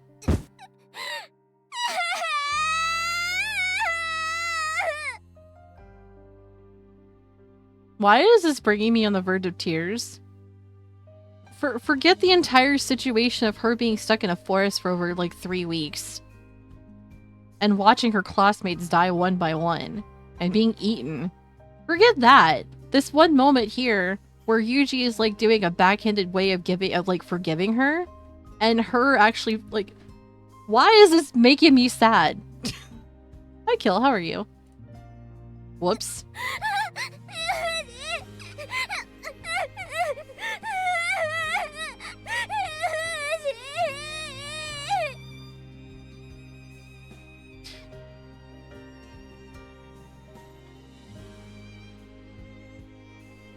Wait, who got eaten? Pretty much everybody that was up on the mountain with Amane. Kazuki sacrificed herself in order for Amane to escape. But in the process, majority of the classmates that they buried, aside from the first two, from the first day that all this happened, they basically were eaten. You know something? You always make this ridiculously ugly face when you cry.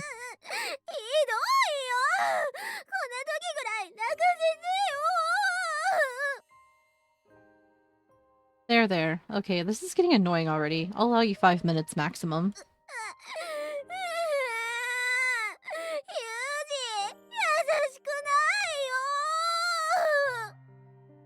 Yeah, majority of them were eaten. A lot of them died from malnutrition, except with the exception of one,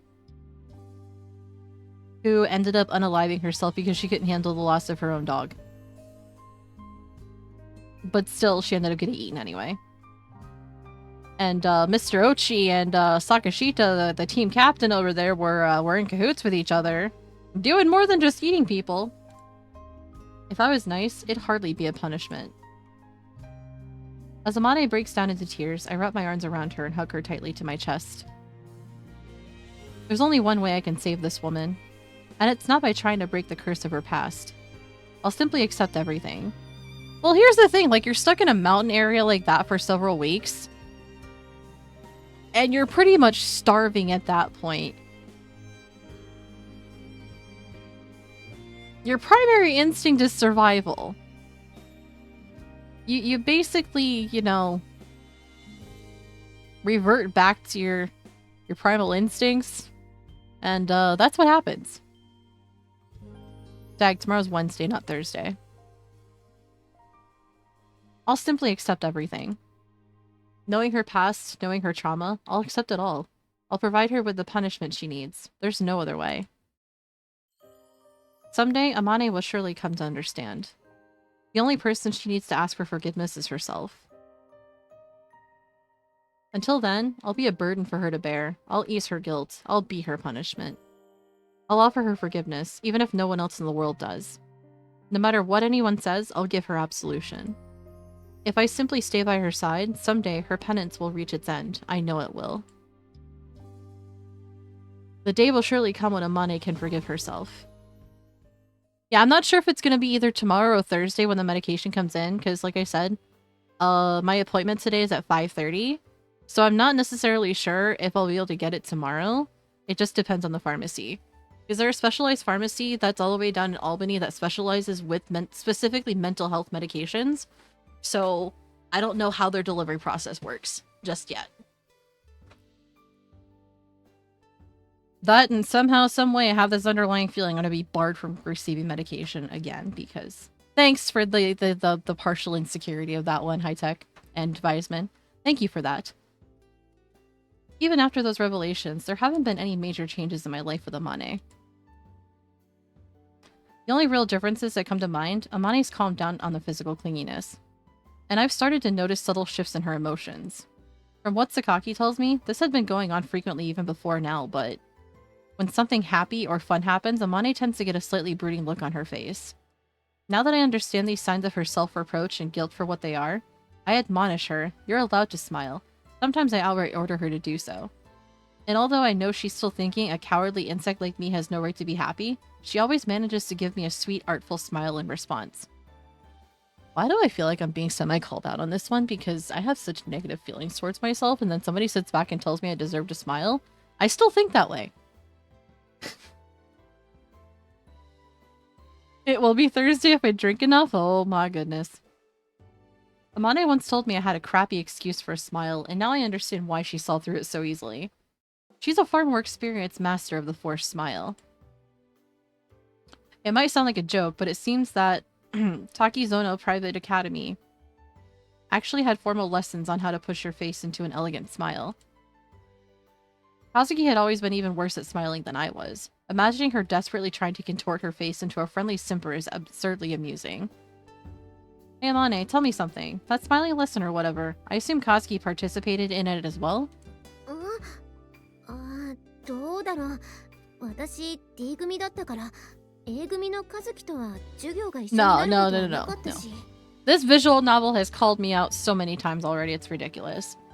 With the two characters that we have gone down routes with, and some of the past with the other three girls, I feel like in some way, shape, or form, there's like certain parts of my own personality and like thought processes that it kind of coincides with each and every one of them in some way, shape, or form. I don't know whether that's a good thing or a bad thing, but I can't help but think about certain things whenever, you know, like certain things are said between Yuji and the other characters. I can't help but sit back and think about it. Yeah, there is a channel point, not a channel point, but a community goal that's set up for 400,000 channel points. You guys finish that goal and I'll be forced to play through Dark Souls 1.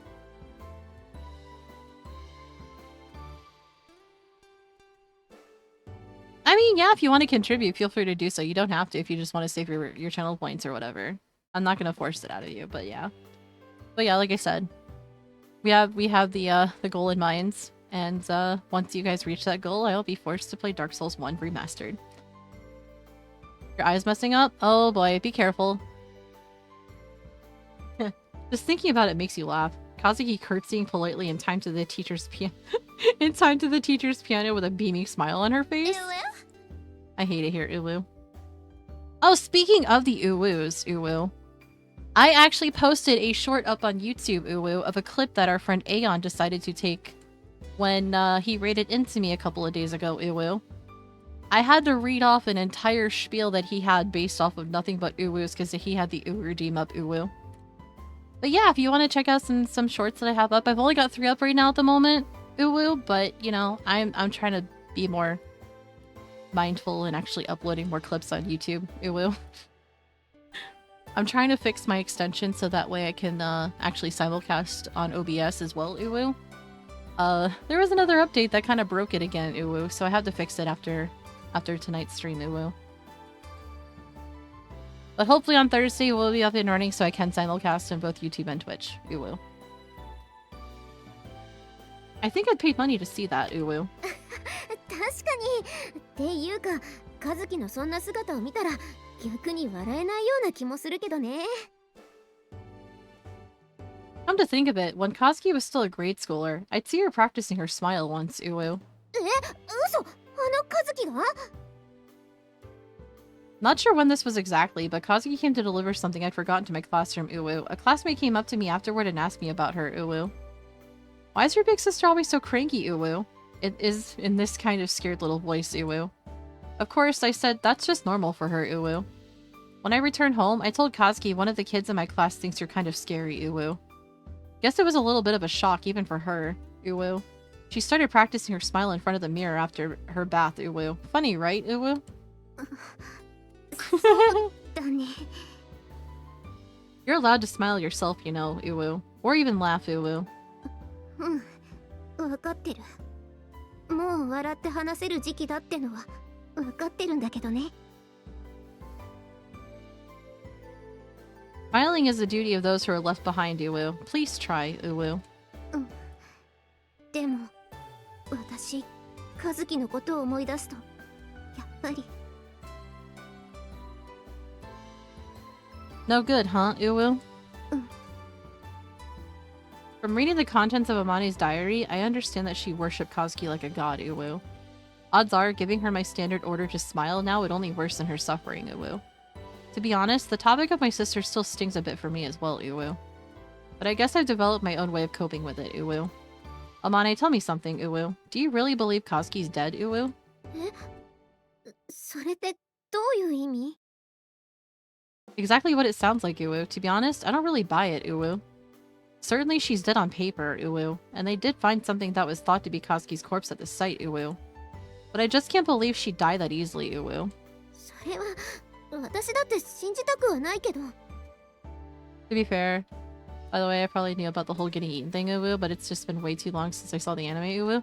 Yeah, honestly, when I first watched the anime with Weisman, Uwu, I was so, like, I was taken aback throughout the entirety of that, Uwu, because I'm just like, what the hell kind of anime is this, Uwu? He's just like, it's based off of a visual novel. The visual novel goes into far more detail, and you think this is bad? If you ever get the chance to actually play and read the visual novel, you're probably going to be scarred for life, Uwu. Because the anime never went into like full detail about everything that had happened. It only hit like certain snippets and pivotal points in the plot movement of it, Uwu. So like getting a feel for like all of the entirety from start to finish has been a very harrowing experience, Uwu. I'm scarred and I barely pay attention to it, Uwu. Must have been like 10 years since I watched it, Uwu. When did it actually come out? I can't remember the day that it came out, Uwu. Because I didn't watch it until I think like, I want to say 4 years ago, Uwu. Didn't it come out shortly after the visual novel was released, Uwu? Oh, 2014. So yeah, it's been almost 10 years. Yeah. No, it premiered in 2014.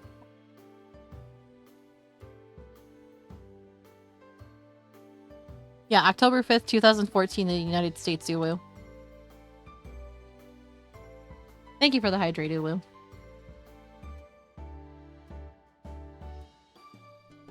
So yeah, it's hitting up on 10 years here in October, Uwu.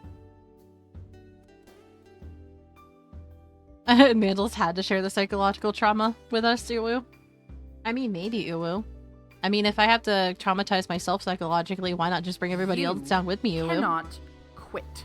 Your request has been denied. Oh my god, Zag, I feel you so hard on the Submit freaking your heat request though again today. in 365 I don't know what our temperatures are, but years. Thank you for your service I with us. feel like with Policy it written not being by as Kissy humid, Kitten. it's actually relatively easier to handle the heat this time versus the last time when it first started.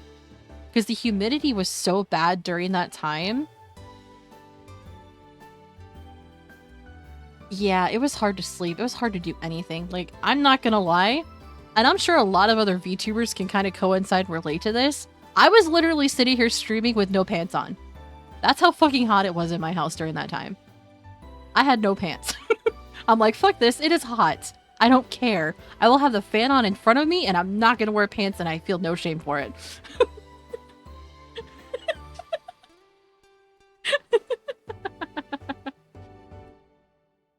Listen, there's nothing wrong with it, okay? You gotta do what you gotta do to stay cooled off, alright?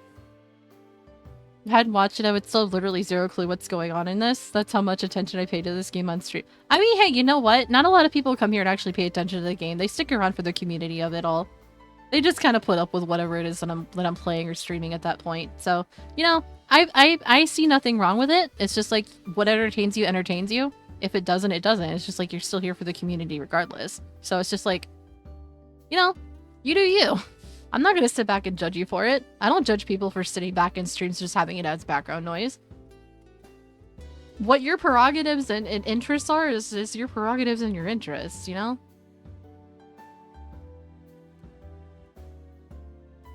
Only a fool would expect a VTuber to wear pants in the summer. Like, but I'm not here.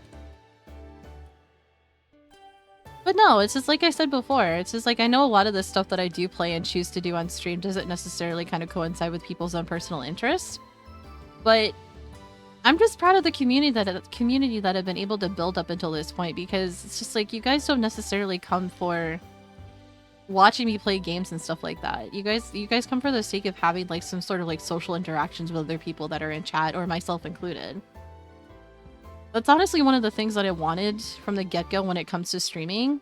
It's just being able to kind of have that interactivity, because like I said, during the pandemic, a lot of us dealt with a lot of social anxiety and needed an outlet in some way. And a lot of people chose streaming as one of those outlets. And like I said before, when it came to being a caretaker for my brother as well, there was a lot of isolation involved with it, and I needed more people to talk to versus what I was doing before. Because I would self-isolate a lot, and it would be really hard for me to keep up with people. And yeah, it was crazy, because it's just like I go from being like this awkward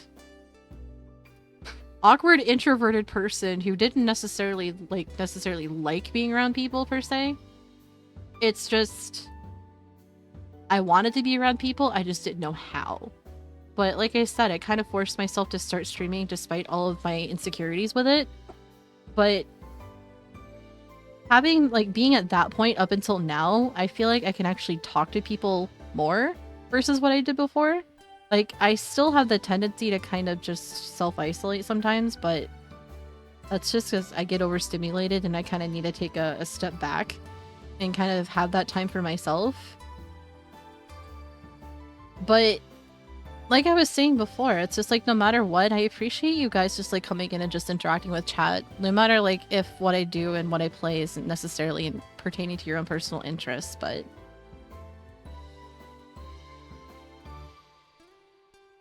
the pandemic started, I had a 2-year-old, had to quit my job because he couldn't go to daycare anymore. Yeah. A lot of people were experiencing stuff like that. I mean, as an introvert and somebody who was a caretaker, I was constantly at home anyway, despite the pandemic.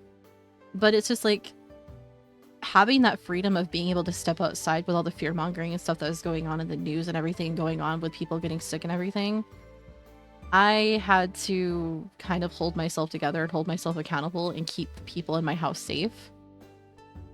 Because my brother was highly immunocompromised, so if I went anywhere and I brought it home, I could have potentially killed him. And I had to keep that in mind on top of other family members as well during that time. But like I said, it became a very isolating experience, and I know I'm not alone in that. It affected all of us in one way, shape, or form. And I feel like in a way it kind of helped people sit back and realize who they really were as people. Like, a lot of people who thought they were extroverted actually learned that they were more introverted than anything. It was a universal traumatic experience that a lot of us are still trying to get over. But honestly speaking, if it wasn't for the pandemic or anything that I have faced up until this point, I probably would have never been on Twitch or started streaming. Like, I was watching one specific streamer that Weisman introduced me to, but outside of that, I didn't really watch anything on Twitch. And I'm very grateful for having that having the connections and having the people in my life that I have now. Because like I said, it was a very isolating experience, and I kept to myself more often, and only hung out with like a certain group of people or like a certain amount of people. But now that I've kind of forced myself and put myself out there more and actually started live streaming, it's less awkward and less anxiety ridden to just be able to sit and talk to people. It's like, I know I still overshare a lot. I still talk too much sometimes, but I feel like in some way, shape, or form, the reason why that happened is just because I spent so much time isolated that I didn't necessarily have, like, very much to say or very many people to be more open with about anything, and I know that I need to, like, open mouth, insert foot whenever it comes to oversharing on stream. But off stream, honestly, I'm very grateful for the people I have in my life. I really am. Because like I said, I don't know where I would be without streaming right now. Especially with everything that's happened over the last couple of years, and I know that I know that my feelings aren't, like, unique, because a lot of people feel that way. But, like, coming into streaming, one of the biggest takeaways and one of the biggest things that I wanted to do was just continue to be able to have people come in and just chill and just, like, have that level of escapism away from the daunting, like, daily life. And just being able to have a community of people that were like-minded and just being able to talk and just being able to be goofy around each other and not have to worry about certain things, you know? Like I've said since the very beginning, it's just like, if at the end of the day, during my streams, if I can put a smile on one person's face, then I feel like I'm doing a good job. That's one of the biggest things I've always wanted, though, when it comes to streaming specifically, is just being able to make people laugh or being able to make people comfortable enough to be more themselves and just being around like-minded people so that way they don't feel alone in their struggle or anything like that. Like, I get it. I advocate for mental health just because I go through similar experiences as everybody else does. And I know that trauma dumping isn't necessarily in the rules. Well, is in the rules with no trauma dumping in chat, but being able to be open about mental health has been pretty cathartic for myself personally, because I'm not gonna lie, I lived in denial for the longest time about all of it. But here we are. I was able to discover more about myself through streaming as well, so that's why every time I stream, I can't help but sit back and just thank you guys for just being here. Whether you're like lurking in chat or you're actively talking in chat. Super fucking appreciative of it. I really am. He just zoned out while I talked. I know. I have the tendency to yap a lot. I know. I yap a lot more than I actually fucking play games sometimes, but you know.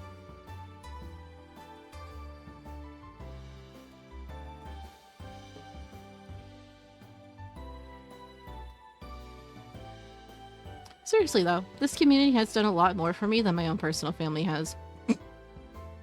That says something. That says a lot. And yeah, I self-deprecate. I am hard on myself a lot, but you know what? I'm human. Can't expect perfection. Despite how much I push off onto myself for perfectionism, but hey, you know what? It's fine. I do this thing when people start yapping where I start thinking about what they're saying and then I forget that they're still doing it. I do the same thing too, Lumi. I do the same thing too. It's just like that one simple thought gets stuck in my head and then I have to sit back and think about it and then it just veers off into like multiple different thoughts and then I just zone out and forget that they're still talking. I type random things to see if Crazy Lady paid attention to me while she vents. Listen. I try to be more interactive with my chat because I feel like if I'm not, then there's really like this huge disconnect between yourself and your community. That's also why I try to avoid certain topics on stream, because as somebody who streams and has things that people say on stream they say to their community, it holds more weight to it, so you have to be mindful of how you put things and what you say about certain things, which is why I try to avoid certain subjects altogether, like, case in point, politics. I don't talk about it on stream. I did one time, learned that lesson the hard way, and I'm just like, yeah, no, we're not doing this again. I can have my opinions, but like I said, as a content creator or somebody who actively streams like this, your words have the tendency to hold more weight to it, so you have to be mindful about what you say and how you say it. So, I try to be mindful of it. Sometimes it doesn't work, and I'm called out on it, but you know what? Like I said, I'm a human. Shit happens. You learn from your mistakes, and you learn from your mistakes, and you move on. That's literally all you can do.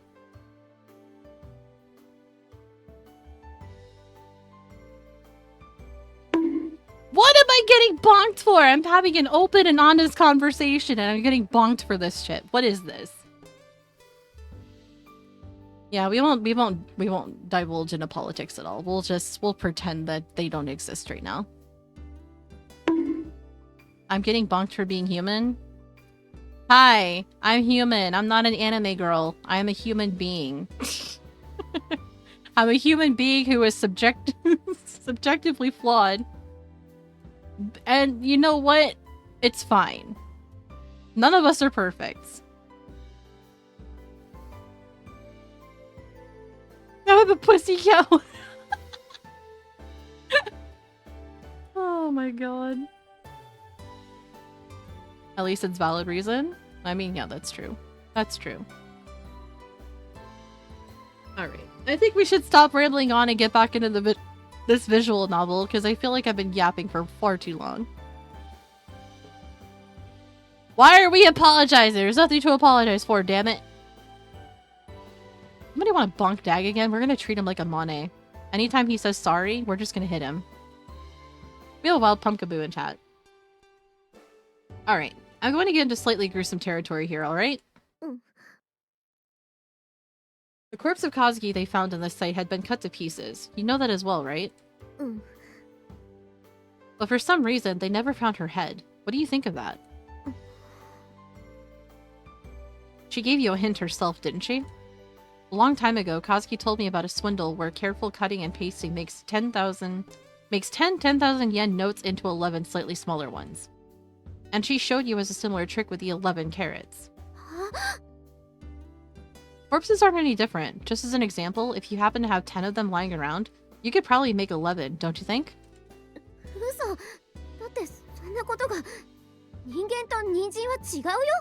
They're very different, but the same concept still applies. Not to Kazuki, they aren't. I don't know that. If she is alive, why hasn't she shown herself to us? It's all a mystery. But there's one thing I'm confident about. I don't think Kazuki would accept death that easily. And she always did have a number of personalities. Characters she'd play. By now, she might well be casually going about her business somewhere as a totally different person. I can't shake that feeling. At the time, 13 corpses were discovered at the crash site. Many of them had been horribly damaged. I apologize for apologizing, I'm sorry, but it'll happen again, forgive me. God damn it, Nocturnal! But the numbers matched. The investigators didn't have any reason to be suspicious, and the corpses were roughly identifiable. There was no point in DNA testing. Given the dismembered, partially consumed state of many of the bodies, a few missing parts wouldn't have inspired any serious doubts. And of course, Kazuki's head was never discovered. When they discovered the corpses, they did investigate the cause of death, but there was no DNA testing performed. No, I'm just saying it's possible to think that way. It's not like I have any real evidence.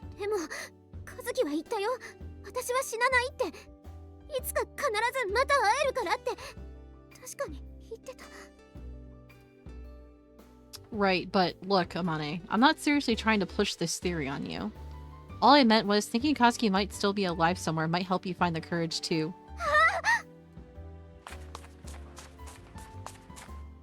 You're not listening to a word I say, are you? Hold on, where are you going all of a sudden? Apparently remembering something, Amane dashes off as if stung by a whip. I follow her as she flies up the stairs, throws open the door to her room, and begins rummaging around vigorously in her closet. Hello, Amane. Amane-san. Anyone home? あんたこれ見て。 What's this? Pulling out a storage case that had been carefully tucked away in the back of her closet, Amane takes out a sheaf of yellowed memo paper, wrinkled and stained by patches of dried mud. One moment.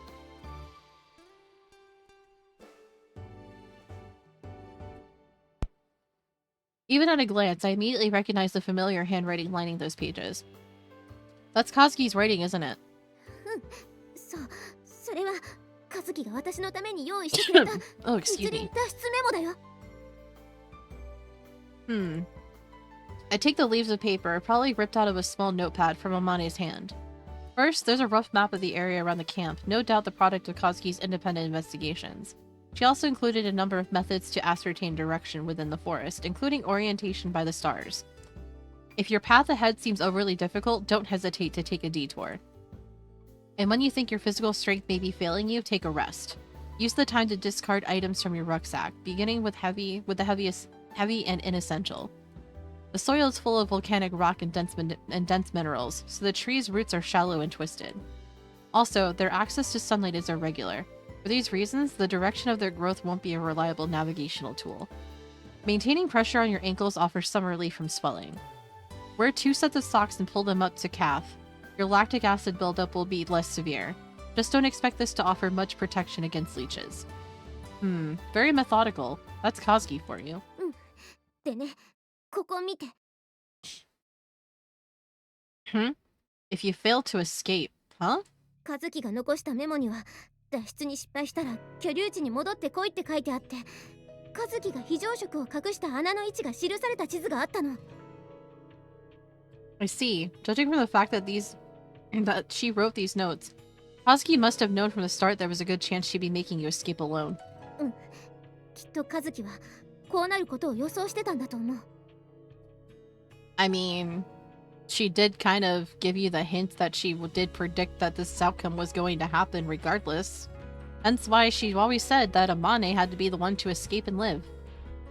But what made this come to mind all of a sudden? あのさ、もしだよ、もし和樹が生きているとしたら、今和樹がどこにいるのかってヒントはここにあると思うんだよね。 Here? At the scene of the accident? そう、和樹が私に最後に残したものってきっとこの非常食を埋めた穴の中にあるんじゃないかな。 Are we taking a trip over to this? Are we gonna end up going on a road trip to this area now? 和樹は事故の翌日、シャベルを抱えて一人で森の中に入っていった。 Oh, right. She told Amane she was using the bathroom, but she was probably burying the emergency rations and stuff. あれってバスの中から回収した食料とかを埋めに行ってたんだと思うんだ。和樹は時々一人でふっといなくなることがあって、ずいぶんトイレの近い子なんだなって思ってたけど、多分頻繁にその穴に何かを隠しに行ってたんじゃないかって。 I see. That sounds like the only realistic possibility of finding any clue that might lead us to Kazuki. そう。それにもし和樹が死んでいたとしても、最後の遺品がそこに残されているってこと。 And the other people would be too dim-witted to actually bother to look around and see if there was any rations or anything like that buried in the dirt anyway, so... If it's missing, then that means she's still alive. If it's still there, wouldn't that indicate that she's dead? ねえユージ、行ってみない？ We're going on a trip in our favorite rocket ship. Or in this case, truck. Go to the scene? That seems... I mean, you...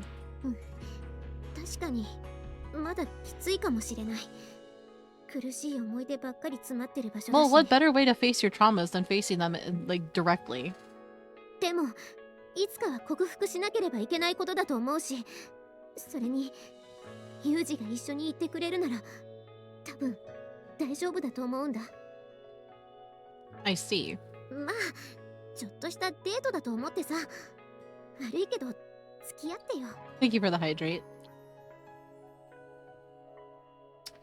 Yeah, alright.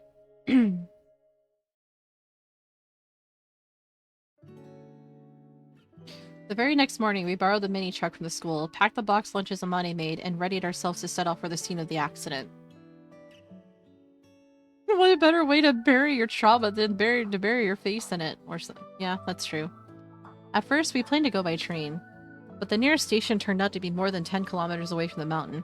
Driving's far more convenient. Dag, here's a reminder, hydrate when you get home.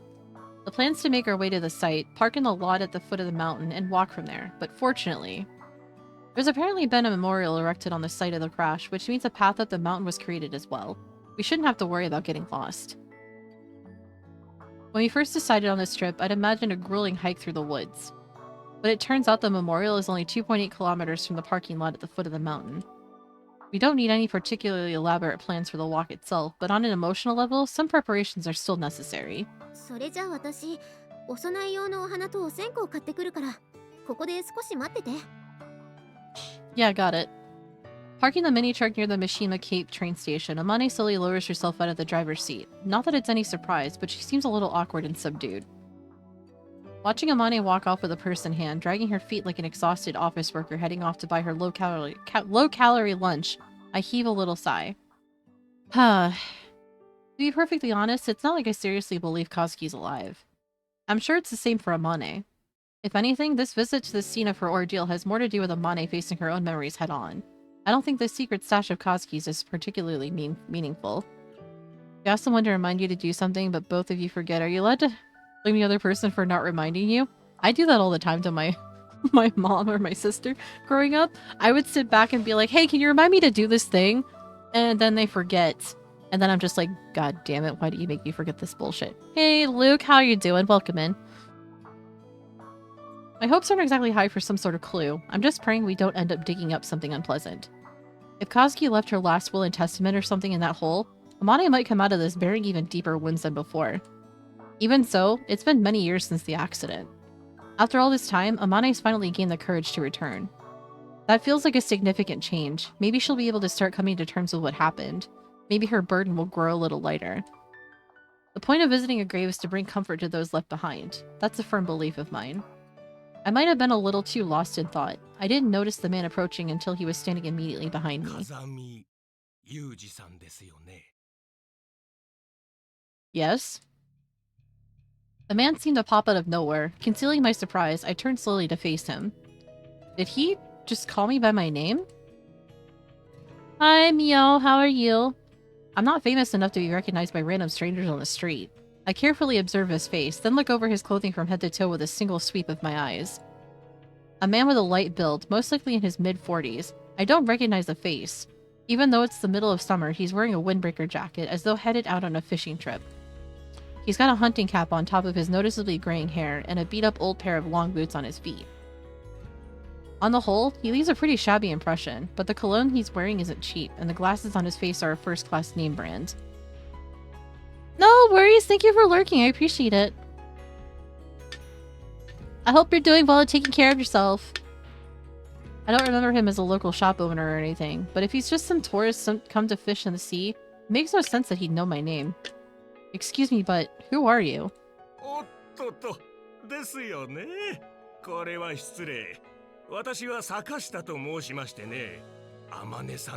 Is that...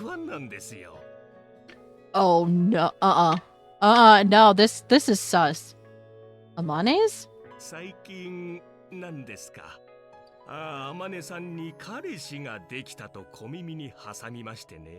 I don't trust this.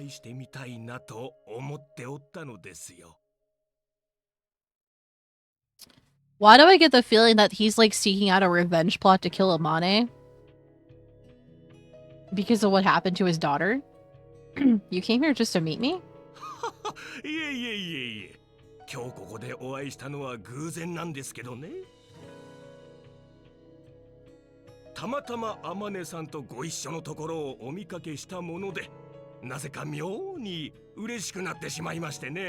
Yeah, I don't like where this is going at all.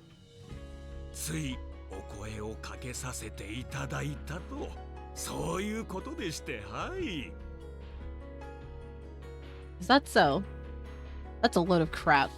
The story's dubious enough, but my intuition's telling me there's something insincere about the man. For one thing, he's forcing his face into a smile by jerking up the edges of his mouth. For another, his eyes are dark and cold, and there's a strange superficial gleam floating on the surface. They resemble two deep wells of oil. You know, continue with redoing your anime ratings at some point? Oh boy. The man stinks. His body odor's normal enough, but something about him stinks. It's a familiar, unpleasant smell that makes the back of my nose tingle ominously. The scent of bloodlust, tinged with madness. Pardon me, but what do you do for a living? ああまあこんな身なりですからねわからんのも無理もない話ですなええ実はつい最近まで IT 関連の会社の取締役をしてたのですがどうにも生きがいというものをなくしてしまいましてね急に仕事がバカらしくなったとでも言いますか今はご覧の通り恥ずかしながら無職の身でしてね I see. Who is he? At the very least, he doesn't seem to be involved in my line of work. Face isn't familiar, but more importantly, he holds himself far too loosely for a pro. Even the Langley suits who spent most of their time behind desks project a little more menace than this. それでもね会社を畳んでみて初めて分かったことというものもありましてね真っ白だった私の頭の中にぽつりと目標のようなものが浮かんできたんですわ So in other words, his daughter died, he lost his fucking mind and purpose in life, so he threw away everything to seek out revenge on Amane, and that's the reason why he's standing right here in front of us at this moment. 目標なんて言ったら少し大げさかもしれませんねなんと言いますかねやり残したことがまだ Something tells me he's willing to throw away his own life and has some unfinished business to pursue right now. Case in point, why would he come out of the woodworks instead of be like, "Oh, you're with Amane. Yeah, that's not suspicious at all. Are you feeling all right?" 何がでしょうああ、そうか。時間ですか。私は暇ですが、そうですね。いきなりこんな話を聞かされても退屈ですよね。すみません。Not at all. それじゃ、私はこれで失礼します。くだらない話に付き合わせてしまって。I swear, if he walks off in the direction where Amane is, Yuji, you better fucking run, my guy. You had better fucking run. The man abruptly turns around and walks right off, his small hunchback unsteadily swaying back and forth. I watch him as he goes, but all of a sudden he seems to have disappeared into thin air. What the... The sound of his footsteps, the faint smell of his cologne, the sight of his hunting cap weaving forward. I can't pick up any trace of the man. He's melted into the low buzz of the station streets as if he was never here in the first place. Wasn't a ghost, was he? Of course, I don't really believe in any such thing, but that sudden appearance and equally abrupt exit were about as ghostly as it gets. お待たせ。何？どうかしたの？ No, it's nothing. This weird old man just struck up a conversation, that's all. 変なおっさん？誰？ Don't know. Kind of a creepy one, though. There's no doubt in my mind he's an amateur. But I can't get over the gleam of madness in those eyes. I've seen that gleam before. Those are the eyes of a man who's thrown away everything. The eyes of a man who's fixated himself on one goal, abandoning all for the sake of his country, comrades, or family. The crazed eyes of a fanatic. Amane, he called himself your fan. Anyone come to mind? 自慢じゃないけど、私中年には結構モテるからな。誰だろう。I have a bad feeling about this. 何？そんなに変な人だったの？ It was like talking to a Grim Reaper in human form. I've got this sickening tingle in my chest. やだ、ちょっと大丈夫？ I'm sure there would be bells ringing in her ears if he were to mention his I don't know, his name? I've experienced something like this before. I don't know when exactly, probably in early childhood. It's a vague memory that my mind doesn't want to remember too clearly. A dark, unpleasant memory, locked away for many years, suddenly oozes out from a crack in the wall. The old man, huh? I close my eyes slowly as the sensation of cold perspiration grows in my armpits. Trickles of salty sweat roll down my forehead and over my closed eyes. My hands are clenched tightly into clammy fists. It takes conscious effort to keep my knees from trembling. It's been a while since I remembered. A while since something triggered this psychological trauma. ユージ、本当に大丈夫？なんかすごい汗だよ。Yeah, I'm fine. どうする？今日はもうやめにして帰ろうか？ No, you finally managed to make up your mind to do this. Let's go. The madness I sensed in that man. Was it just a figment of my imagination? Did the scent of that cologne revive buried memories of my father in my unconscious mind, leading me into a paranoid post-traumatic delusion? Whatever the case, at the moment, I just want to put as much distance between me and him as possible. Our destination's about 2.5 hours away from Mishima Cape by highway. While I'll admit to a little unease at letting Amane take the wheel, it'd be difficult to complain given her obvious technical skill as a driver. The mini truck accelerates smoothly as we pull into the fast lane, its 4-cylinder engine purring. しまったな。タイヤの空気圧低かったかな。高架のジョイントで少しお尻振るね。Well, yeah, since we don't have a load in the back. どうしよう。次のサービスエリアで止まってエアの調節しようか。Hardly necessary. Any more pressure and it'll ride rough once we're off the highway. Just turn the wheel into the sway and keep our weight evenly distributed. Focus on directing the rear driver's side tire and we shouldn't fishtail. うん、ちょい踏み気味ってことかな。こんな感じ？ Right, like you're gently turning into an exit. ああ、なるほどね。雪道の要領か。面圧の均等分配ね。人間トルクスプリッターだ。You've lost me now. In any case, all I'm saying is, we've got 4 tires on this thing, so make good use of them all. 難しいことを Her 簡単に obvious 言っ technical てく skill れ as る a よ driver ね。 and Yuji's obvious 私 technical の skill 場 as a 合、 crash さ dummy. らっとやってるように見える Exactly! けど、結構大変なんだよ、それ。I do, but I also know what you can do. I wouldn't have said that to just anybody. Words. Hard. What? なんかさ、やっぱユージって和樹の弟だよね。 What's that supposed to mean? なんかさ、うまく言えないけど、やっぱ似てるんだよ。和樹もユージも。 Can't deny it. In a lot of ways, Kazuki raised me more than my parents did. そっか。 Don't get so transparently depressed at every little thing I say, will you? I don't want to tiptoe around trying to be tactful. It's a pain in the ass. はっきり言うな。 Kazuki isn't as delicate a subject for me as you seem to think. Not that I can completely laugh it off, but there's no need to get gravely serious every time I mention her name. And for what it's worth, I'm not trying to torture you about her death either. でも、 Yeah, I know. When you want me to bully you, just say the word. I'll play along unless I have something better to do with my time. そういう意地の悪い言い方、ほんと似てるな。 Don't laugh at me, woman. This is as much as I can do. I push and pull Amane around, keep her hands so full that she doesn't even have time to get depressed. And in her darkest moments, I scold her outright. You've got a responsibility to live for my sake. I won't allow you to run away from it. That's all I can do for her, but I believe it'll be enough. I believe she'll be safe someday. I have to believe that. But for now, Amane still recoils from happiness, sinking into strong depression at the best of times. Dag, drink water. Don't make me get Kissy or Nikki in here. If the weight grows too heavy for her to bear, she tugs on my sleeve so that no one else can see, then whispers into my ear, always the same words. Hey, bully me. I need my punishment for the day. Tormented and teased, she finds the peace of mind that eludes her in moments of gentle kindness. I've accepted Amane in that strange, contradictory jumble of emotions, just as she's accepted me.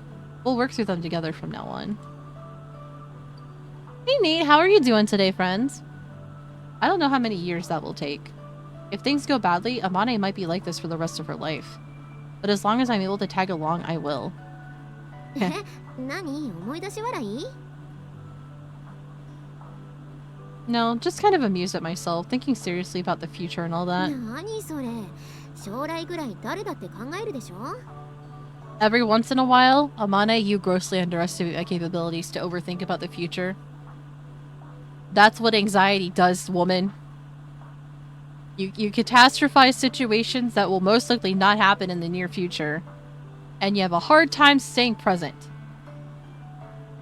Doing well, just finished therapy. How are you on this unfortunately hot day? It's hot, but I'm managing mostly.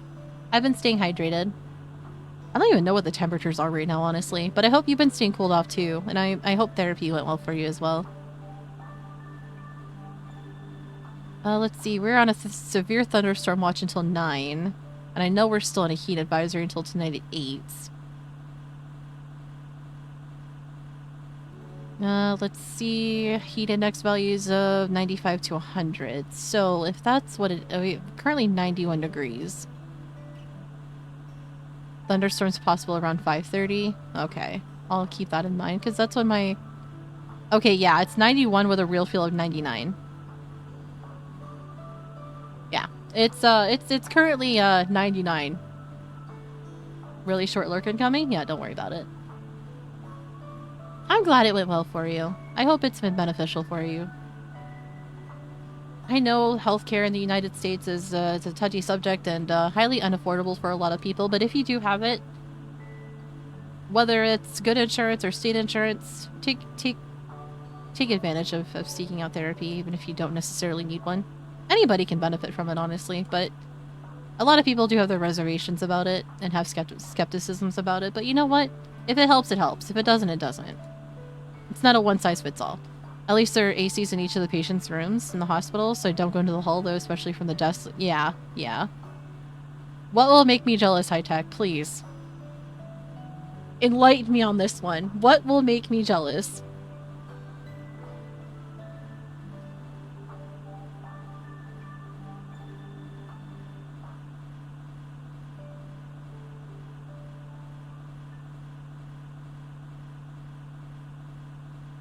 Right now the temperature and humidity is just right to cool down the house without being too cold.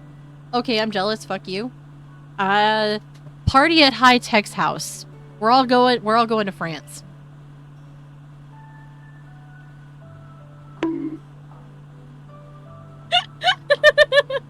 we're all fucking shipping our asses over to High Tech in France.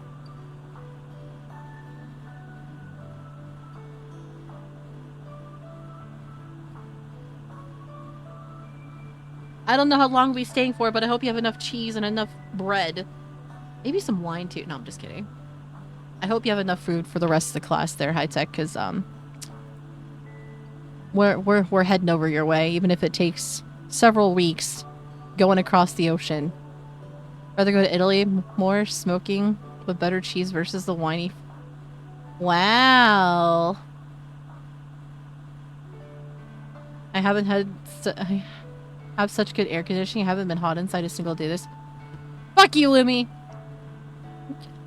Bragging over here. You know, the weather that we've been receiving these last couple of months up here in the Northeast of the United States, this is weather we would typically get in the middle of August. Like, I have a singular AC unit in my window in my living room, and it doesn't really do much of a good job to keep it cooled off in the house, but it keeps it cooled off enough. But, like, I honestly, once these storms kick in, I'm gonna feel a drastic drop in temperature like I did last night when the storm rolled in when I was streaming. I still feel terrible that my power went out right as I was raiding out, but I'm glad we raided out successfully, so. You got it for super cheap because family connections? Oh yeah, isn't AC like super fucking expensive over in Europe just because it's not something you guys are necessarily accustomed to? Because your houses are made out of different materials compared to the United States, so it stays cooler there versus what it does here. That your climate typically isn't overly warm, with the exception of these last couple of years. I guess so. Everyone does, don't they? Sooner or later, everything that lives reaches the same future. Lee! Hi, Danny. Thank you so much for the 23-month resub, friend. I appreciate it. I hope you're doing well. Haven't seen you around lately. I'm sure you've been busy doing other stuff, though. But I'm glad to see you around. AC is less commonplace in Europe overall? Yeah. Finnish houses are built to keep cold out, but not keep the heat out? Yeah, gotcha. In other words, death. I've imagined mine a number of times. No, imagine might not be the right word. I've brushed against a very real possibility of death a number of times, implanting the awareness that I might well lose my life this way in my mind. You've been obsessed with World of Warships? I've noticed. How you been enjoying it, by the way? And in those visions, I always died alone, without exception. I leave the world with all the dignity of a stray dog in a ditch. No one grieves, no one gets a phone call. My corpse is disposed of in a business-like manner. And that's that. That's how I've always seen it playing out.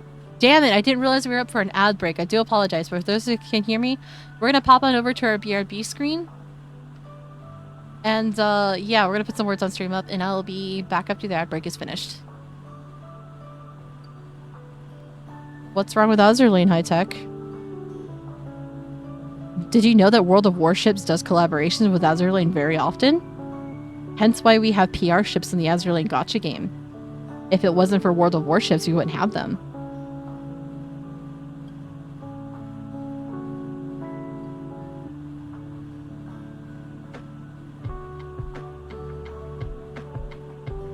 Yes, 1 hour is left.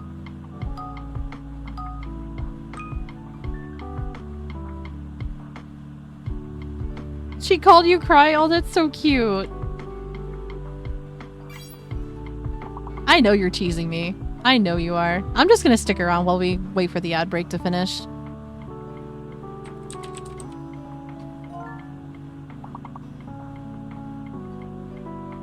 €2,000? Damn, that's expensive.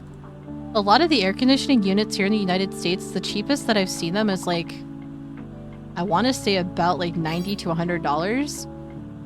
But that's just with window air units. Like you have like central air conditioning, but it gets super expensive.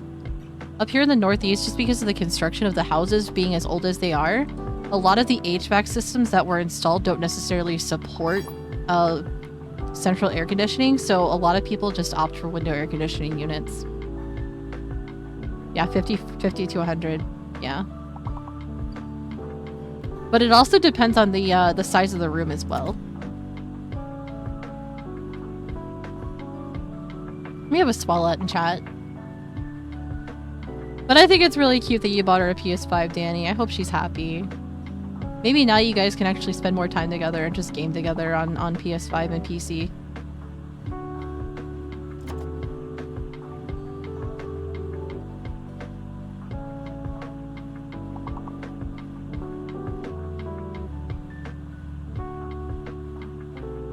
I was going to type out a word and then I forgot what it was.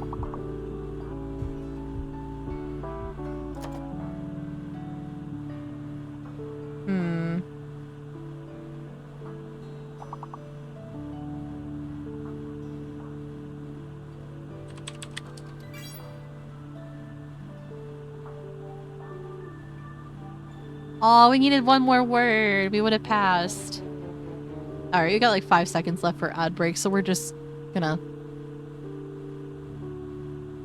close out of autopilot once this finishes up. There we go. Alright, let's go ahead and do this.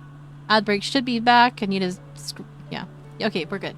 Alright, we're back from our ad break. Well, hello, motherfucker, to you too, Riley. How are you doing? How you doing, Riley? Hope you're doing well. Hope you're staying out of the heat, too. Alright, Yuji's going back to, you know, talking about death. There's been a lot of death talk on this freaking visual novel today, I swear. Just hot? I feel that. I'm doing alright, though. I'm still tired. I'm like... It's almost 2 weeks now, 3 to 4 hours of sleep during the night, and I feel like I'm slowly losing my grip on my sanity with what little bit was already left. But, you know... I'm trying my best. I leave the world with all the dignity of a stray dog in a ditch. No one grieves, no one gets a phone call. My corpse is disposed of in a business-like manner, and that's that. That's how I'd always seen it playing out. For a long time, I scraped my way through life, unable to consider even my own path. And now I'm seriously thinking about the future for the sake of a single woman. If that's not laughable, what is? Hi, Legends! That would imply at one time you knew what sanity was. Okay, that's fair. That's fair. Almost like the girl has trauma related to death. I know, right? Imagine. That's an amazingly vague question. What are you asking me specifically? だからずっと私のそば Hi, にいてくれ Legend. るん How だ are よ you? ね。 I apologize for not messaging you about the whole Stardew Valley Community Day thing this week. My sister's currently on vacation, so I don't know when she's going to be back. So we'll be picking up that up next week. I get it. You want me to propose? まあそうなんだけどさ、ユージ、寮に帰ったら辞書でデリカシーって言葉について調べた方がいいよ。 Of course. I'm thinking about marriage as well. Just wanted to say give you well wishes. No worries, Riley. Thank you for leaving a lurk. I appreciate it. I'm glad you're doing alright, though. I forgot a whole word. It's okay. I knew what you meant. Don't worry about it. But since I've been living pretty selfishly and irresponsibly up until now, it's honestly kind of difficult to even imagine. I've never lived the sort of life I could tell others about with pride. I'm pretty sure the idea of leaving any trace of my passing through this world has always repelled me. I didn't want to get married, much less have kids. I didn't want to take on anything that would have left behind after my death. Same reason I've never owned more property than I can carry on my back. But I'm starting to think that, for Amane's sake, I'd be willing to throw that lightness away. If so, I run smack into a logistical problem. Of course, I'm referring to my job. Amane, the truth is, I'm currently at something of a loss. After another 1.5 years at my job, my field's term's up. Should I renew my contract, spend a year as an instructor while sitting exams, and aim for promotion? Or should I resign, become a permanent reserve, and look for other work? Which would you prefer? って言われてもな、どう違うの？ The biggest difference would be in the level of danger. If I renew my contract and get promoted, my risk will go way down. But that also means my total salary will drop sharply. Whereas if I become a reserve member, I'll be able to take on a day job, so my earnings depend on my abilities. When called back for emergency service, my job won't be any less dangerous than they are now. だったら私は安全な方がいいな。 I'd want kids, but I'll never be married. But, you know, even if I renew the contract, it's going to be difficult for me to move up the ranks, since I didn't attend a specialized school. It'd probably take me 10 years to make assistant section chief, and getting any further would be harder still. Maybe even impossible. My base salary today is 187,300 yen a month. Excuse me? Okay, so that's about almost $2,000 per month. Marriage is overrated and you don't need to pop out. God damn it, Legend. My base salary today is 187,300 yen a month. Promoted, 233,600. Even if I work until retirement age, maybe 449,100. It's not impossible to get by when you add in the benefits and bonuses, but... お給料の金額ってもう決まっちゃってるの？ Yeah, but I'm basing it off of what the currency was worth back in 2011 when this took place. The yen, and now, I think it's, what is it, 140 yen equates to about 1 USD? Back then, it was pretty much equal. So if that's the case and that number added up, it would be about $1,800 per month. So close to 2,000. Right, our company's got a pay scale, so the salary corresponding to every rank is clearly defined. でも危ない仕事はしなくていいんでしょ？ For the moment at least, but that's also dependent on circumstances. If an emergency develops and some big shot says protect me even if it costs your life, I wouldn't be able to disobey. 嫌だって言えないの？ Well, you can try, but when your superiors say volunteers step forward, hanging back isn't really an option. When you get right down to it, that's what they're paying us for. そうなんだ。 But then again, if I die on the job as a formal employee, there'd apparently be 100 million yen payment to my family. そういう問題じゃないと思う。 If I become a permanent reserve instead, I'll still be called up for emergencies. But operating under the table, I can work a little more flexibly. In other words, I'd be able to play dirty behind the scenes without anyone complaining. I might be able to pull through serious crises through skill and craftiness. Not an option for a normal employee. 結局どっちが安全なの？ As long as there aren't any dramatic upheavals in the world, renewing the contract and becoming a regular employee carries less risk. But in the case of a large-scale emergency, being a reserve would be comparatively safer. 微妙。ユージはどうしたいの？ All things considered, I want to become a permanent reserve and look for another job. If we get married and start a family, I want to be able to tell my kid what daddy's job is. そこまで考えてるんだ。 Don't sound so surprised. Just whose fault do you think that is? A little while ago, I wasn't thinking more than a day or two ahead at most. それっていいことなんだよね。 Probably, yeah. 私は有事の決めた方で構わないよ。契約更新してお給料が安くても私も働けばいいことだし、他の仕事 What kind of dumb thing did you do, Dag? それでも構わない。 Even on permanent reserve, they're going to keep me on a short leash for 5 years. I need to apply in advance to move in a new home or travel abroad, and I won't be free to pick any job I want either. それでも他の仕事がいいんでしょ。大丈夫。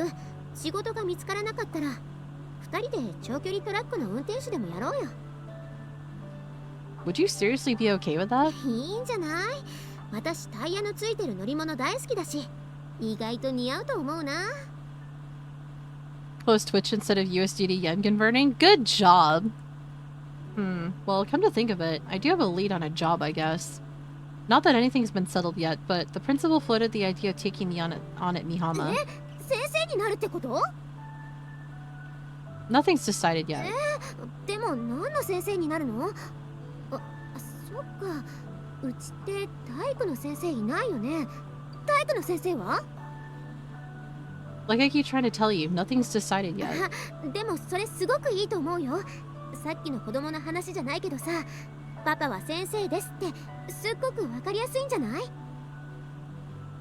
Yeah, I guess so. そうか、そうだよね。結婚か。 I was planning to introduce myself to your family pretty soon, but marriage would be a ways off yet. Have to get a job first at the very least. そうだね。それでも嬉しいな。なんだろう、なんか急に生きる希望、そんなのが見えてきた感じ。 That's a good thing. Optimism, if you put it nicely. Wishful thinking, if you don't. I think it was Kazuki who told me they're both manifestations of a psychological self-defense mechanism that keeps us from committing suicide. But whichever this is, I'll take it. I don't think daydreams and theoretical scenarios are going to save Amane, but it's not a bad place to start. We're back here again, chat. We are back here again. We have to do what again? Oh. We arrived at the parking lot beside the mountain a little after 10, slightly behind schedule. Since we didn't know where the trail of the mountain began, we stopped into a diner and asked around. But apparently, the crash site has become somewhat popular among local kids as a haunted spot. So the answer we received was, "What, you too?" and a judgmental glare. After we explained that I'm a bereaved family member, they finally pointed us toward the unmarked entrance. The utterly deserted path up the mountain had a gentler incline than I expected. The locals rarely set foot in here, and the trickle of visitors has slowed over the years, so the trail's neglected and overgrown. By now, it's been halfway reclaimed by the primeval forest. Blech! Words. Not too far beyond this tangled jungle, we glimpsed a private golf club with neatly manicured grounds, but... Yeah, we're going on a trauma trip! On this hike, our scenery consists of bristly waist-high grasses swaying in the breeze, trees sticking out of the harsh soil at odd angles, and the slanting rocky path ahead. That surprisingly gentle incline didn't last long either. 10 minutes into the forest, the slope quickly grew intense. Thanks to the vigorous exercise and high humidity, my back's quickly soaked in unpleasant sweat. Alright, Dag. Noticing that Amane's begun to lag behind, I come to a halt and turn around to face her. You alright, Amane? 大丈夫。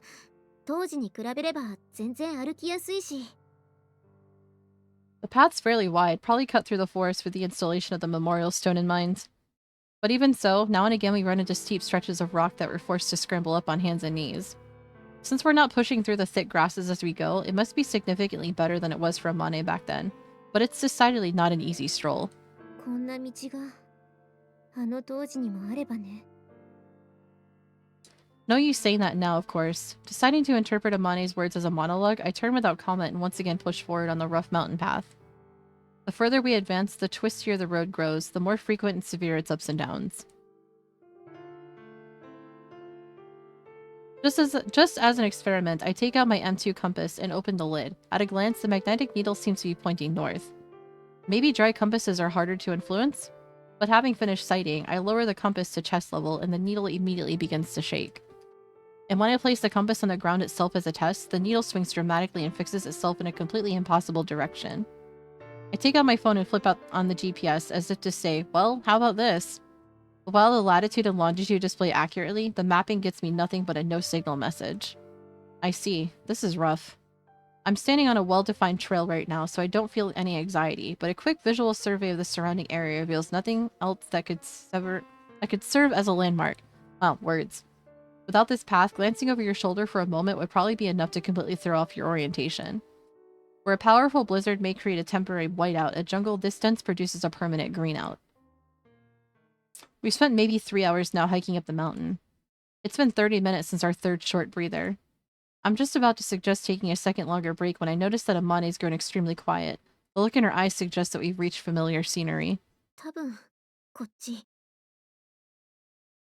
Letting Amane take point, I follow a little ways behind. Before long, we arrive in a gaping, rocky ravine surrounded on all sides by overhanging trees. ここはあの当地とほとんど変わってないんだね。 The rusted ruined bus is still lying where it fell 6 years ago. Most likely, it was simply impossible to remove it from this place. そっか。あっちの方向に進めば3時間ぐらいで道路に出られたんだね。 If you had a trail leading right to it. Even when aiming directly for a clear landmark, it's often impossible to keep yourself traveling in a straight line through a dense forest. You take so many detours to avoid obstacles that your direction will eventually be thrown off. In my company, new employees receive compass-based navigation instruction as a part of their final training.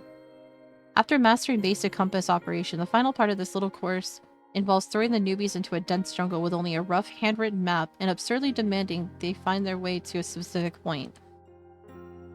I think we're near the end of this route. Do you think we can maybe go a little bit longer there?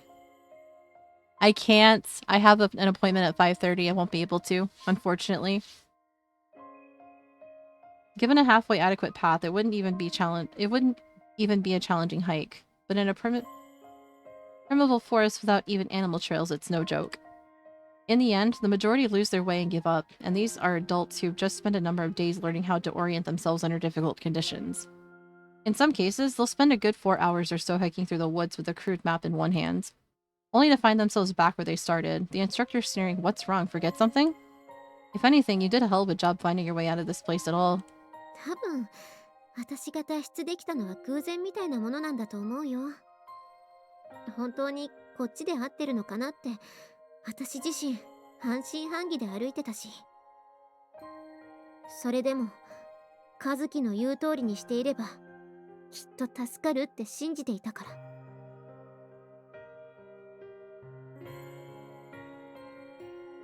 As she spoke, Amane's downcast eyes fixed on the dignified, striking granite cenotaph standing before us. It seemed to have been a while since the last visitor. The flowers placed before the monument are thoroughly withered, and the offerings of drinks and cakes have clearly been battered by the elements. After cleaning them away, Amane silently places the bouquet of snacks she bought in Mishima Cape on the table set up for offerings, then sets up and lights her incense sticks. みんな来るのが遅くなってごめんね。 Crouching down in front of the stone, Amane shuts her eyes and brings her hands together. 正直私はまだみんなのことが怖いよ。でも逃げてるだけじゃどうしようもないから私もう逃げるのをやめるよ。私が逃げ出した後みんながここでどうなったのかはわからないけどきっと楽な死に方はできなかったんだよね。みんな死んじゃったのに私だけ生き残って許してなんて言えない。許されようなんて思うこと自体がずうずうしいことだって分かってる。だからもう謝らないよ私。その代わりこれからはずっとお礼を言うよ。みんなありがとう。 Amane's praying with an earnest, intent look on her face, but I can't think of anything to say at the moment. Or say to the monument. Wow, words. It's just a stone in the end. I know Koski's not in there, but it's not that I'm stubbornly clinging to that cold realism. I simply can't find the words to speak to my sister. I've never been able to handle this sort of thing very well. Years ago, when my American classmate Daniel Vaughn died on the job and I rushed over to his funeral, it was the same. Staring at Danny's coffin, wrapped up in the stars and stripes, I found myself at a loss. Hey Danny, you're kidding, right? The first Marine's Iron Man couldn't possibly have died, right? You're just going to pop up out of that thing and yell, "Hey shorty, something wrong?" with that shit-eating grin on your face, right? Stop with the crappy jokes, Danny. Those were the only words that popped into my head. No words can reach the dead. If you want to talk about something, talk about the reason they're gone. No matter how we feel about the matter, people die all too easily when the circumstances demand it. Seeking the reason for the death of Koski and the others, I once asked JB for copies of the investigation reports, years ago now. Unexpectedly, the documents indicated most had died of acute digestive diseases, specifically orally transmitted infections, mainly colitis and hepatitis. Investigators conjectured the group had died in rapid succession, perhaps 2 to 4 days after symptoms first emerged. The source of the infections was almost certainly the bush meat they'd added to their diet. Was the origin of their illness the dog they'd eaten after its death from sickness? Or perhaps... みんなをバラバラにしたのは誰なんだろうね。 No, because if that were the case, wouldn't it have affected Amane and Kazuki the way that it did? Because they had no choice but to eat the dog for survival. Right. Yes, the corpses discovered in this place had all been severely mutilated, with the lone exception of Yoshihiko Ochi, the club's advisor. That disturbing scene dominated coverage of the accident, overwhelming the truth through sheer spectacle. The phrase dismemberment murders took on a life of its own, ultimately leading to public suspicion that the sole survivor might have been the criminal responsible for leaving those gruesome corpses behind. But take a halfway serious look at the results of the investigation, and you'd see the autopsy suggested the bodies had been cut apart only after death. And since Amane had escaped from the valley before the estimated times of death for most of the corpses, it was simple enough to surmise she couldn't be responsible for their mutilation. There are plenty of whispers and internet rumors suggesting that Amane must have deceived the investigators about the timing of her escape. But in any event, this was received by the authorities as the speculation it was, and the potential case against her was never pursued for insufficient evidence. The next target of the buzzard's innuendo and slander was Yoshihiko Ochi, recorded in the report as the only corpse among the 13 discovered intact.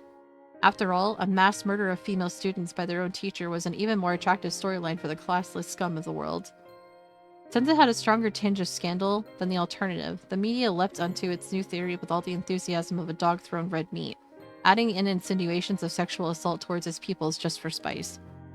With their slander, they tore apart Ochi's starved, pitiful corpse far more cruelly than any knife could have. In consideration of the extreme extenuating circumstances, no posthumous charges were ever filed against Ochi, but much like the lone surviving girl, society presumed him guilty. Who cut them up isn't the problem. To keep history from repeating itself, the only thing that matters is understanding why. でもそれだけじゃ面白くないんだろうね、きっと。 The hell's wrong with this country anyway? Maybe I don't have the right to complain as someone who was born and raised in Japan and never tried to change a thing about it. But I've also seen this country from an outside perspective. And it routinely makes me sigh in disgust. Wherever you go, people are fundamentally no better than they are anywhere else. I know that rationally, and I've experienced this many times, but it always brings on a nauseating surge of bitterness. I'm fully prepared to die the unappreciated death of a stray dog. Still, every time I feel this familiar wave of disappointment, I can't help but wonder what I've been crawling through the mud for. It makes me want to vomit. Amane, are you done yet? I'm starting to feel a little sick to my stomach. ありがとう、付き合ってくれて。大丈夫？ Yeah, but I don't want to hang around this place longer than necessary. Let's dig up whatever Koski buried and get out of here. でも何が入ってるんだろうね。ちょっと見るのが怖いよ。 Reasonable enough. There's no telling what's going to come out of that hole. Even Koski's last will and testament might not be so bad, on the scale of possibilities. Considering the circumstances back then, if by any chance we were to dig up her decapitated head, even understanding that the idea is absurd, I learned a long time ago not to put anything past Koski, even the physically impossible. Koski, huh? For a long time, I'd almost never spoken my sister's name, but lately it's been different. On the black cenotaph, presumably built by the families of the victims, that name is listed with all the others. The names of the 13 who died in this place. Kaneda Saya, Komori Megumi, Hiroka Tamaki, Sakurai Mifuyu, Shikanai Tsukasa, Ozawa Yoko, Okabe Tomoe, Sakuma Minori, Ibuki Haruna, Kazami Kazuki, Ochi Yoshihiko, Koide Ritsu, Sakashita Chiaki. As I run my eyes across the list engraved into the smooth stone, something catches my attention. Sakashita Chiaki? That name. Hold on. おっとっとですよね。これは失礼。私は坂下と申しましてね。天音さんの大ファン Are we なんで finally すよ。 piecing this together? What if he's been stalking them this whole time and he's actually up on the mountain with us? Could it be a coincidence? No, that's... ユージどうしたの？気分でも悪いの？ Quiet. What is this? There's something unpleasant in the air. It's too quiet, not even a bird singing. As the trees rustle in the wind, I finally pick up the scent of a familiar, menacing presence. My breath catches in my throat. I was fucking joking about this. I was kidding. I just realized you sent another message, Nocturnal. I apologize. Next week we'll be on this next route for sure, though. Yeah. In an open, rocky clearing with little in the way of shelter, I've caught the murderous scent of an enemy. Amane, get down! Reacting instantly, I leap to push Amane aside, shielding her with my body, but before he hit the ground, there's a violent thrust against my right shoulder from behind. In the next split second, the shattering sound of a gunshot rings off the cliffs and soaks into the trees above, rattling my eardrums. The next thing I hear is a dull thump. By the time I realize it was the sound of my head striking a rock on the ground, my consciousness is already sinking into profound darkness. Oh boy. まさか気づかれるとは驚いたな。まるで野生動物みたい。 I mean, he was trained to be one. あなたは一体何を？はいどうも、周防天音さん。お会いするのは初めてだったかな。私はね、坂下千秋の父親で、坂下刑事と申します。天音さんにおかれましてはお元気そうで何よりです。はい。坂下部長の。そうですよ。あなたが見殺しにした。いや、あなたが殺した坂下千秋の父親です。ああ、かわいそうな千秋。なんでこんなことになっちゃったんでしょうね。これが運命だって言うなら、あまりにも残酷で、もうね、神を恨む思いですよね。でもほら、なんて言うんでしょうかね。神とかってね、人の弱さが生み出した概念的なものっていうか、ね。I hate the fact that he followed them all the way over here. 実体のないものを憎んでもね。で、まあ私は思うわけですよ。何かこう存在としてのありがたみとでも言いますか、この手で触れることのできる対象と言いますか、わかりますかね。Uh-oh, Yuji's waking up. 動くなー、ボケ。私の話の途中でしょうが。 Oh boy, he's crazy. Captain's father that gave her the power to do whatever wasn't the reason everyone normally is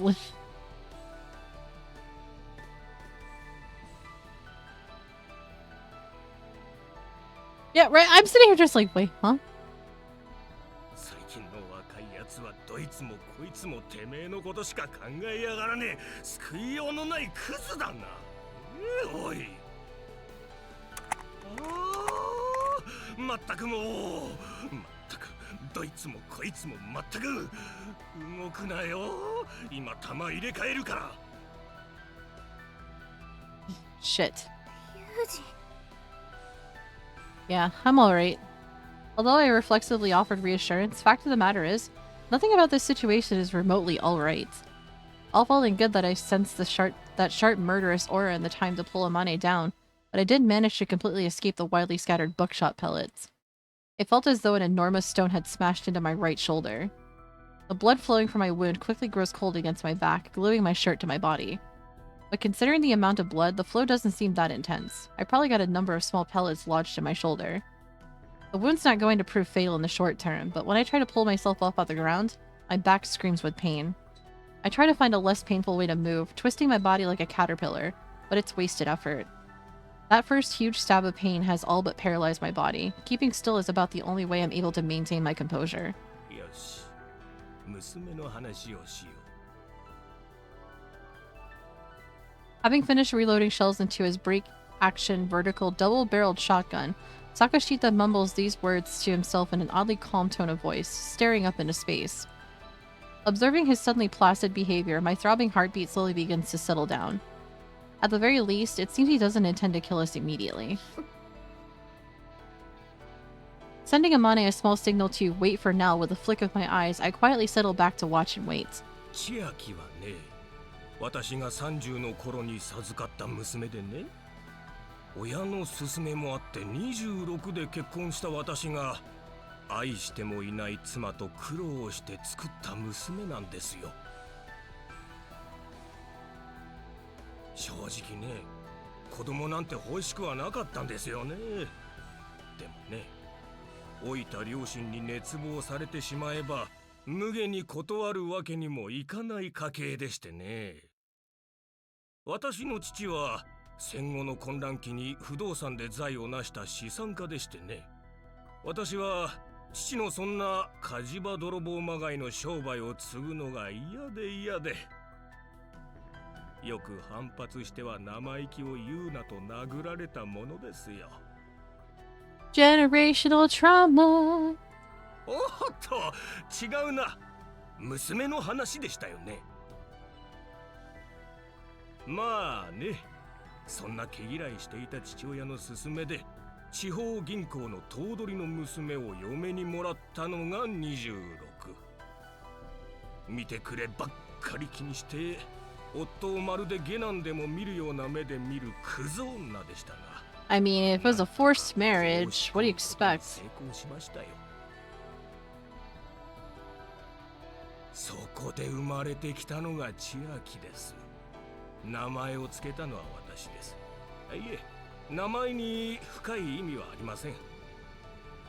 生まれたのが10月、つまり秋で、千の幸あれと適当に付けた名前ですよ。 Another stream of no punch faces? Wow. でもね、不思議なものですよね。 Also, hello, Brazik. How are you? いざ生まれてみると、これがもう可愛くて仕方がないんですよ。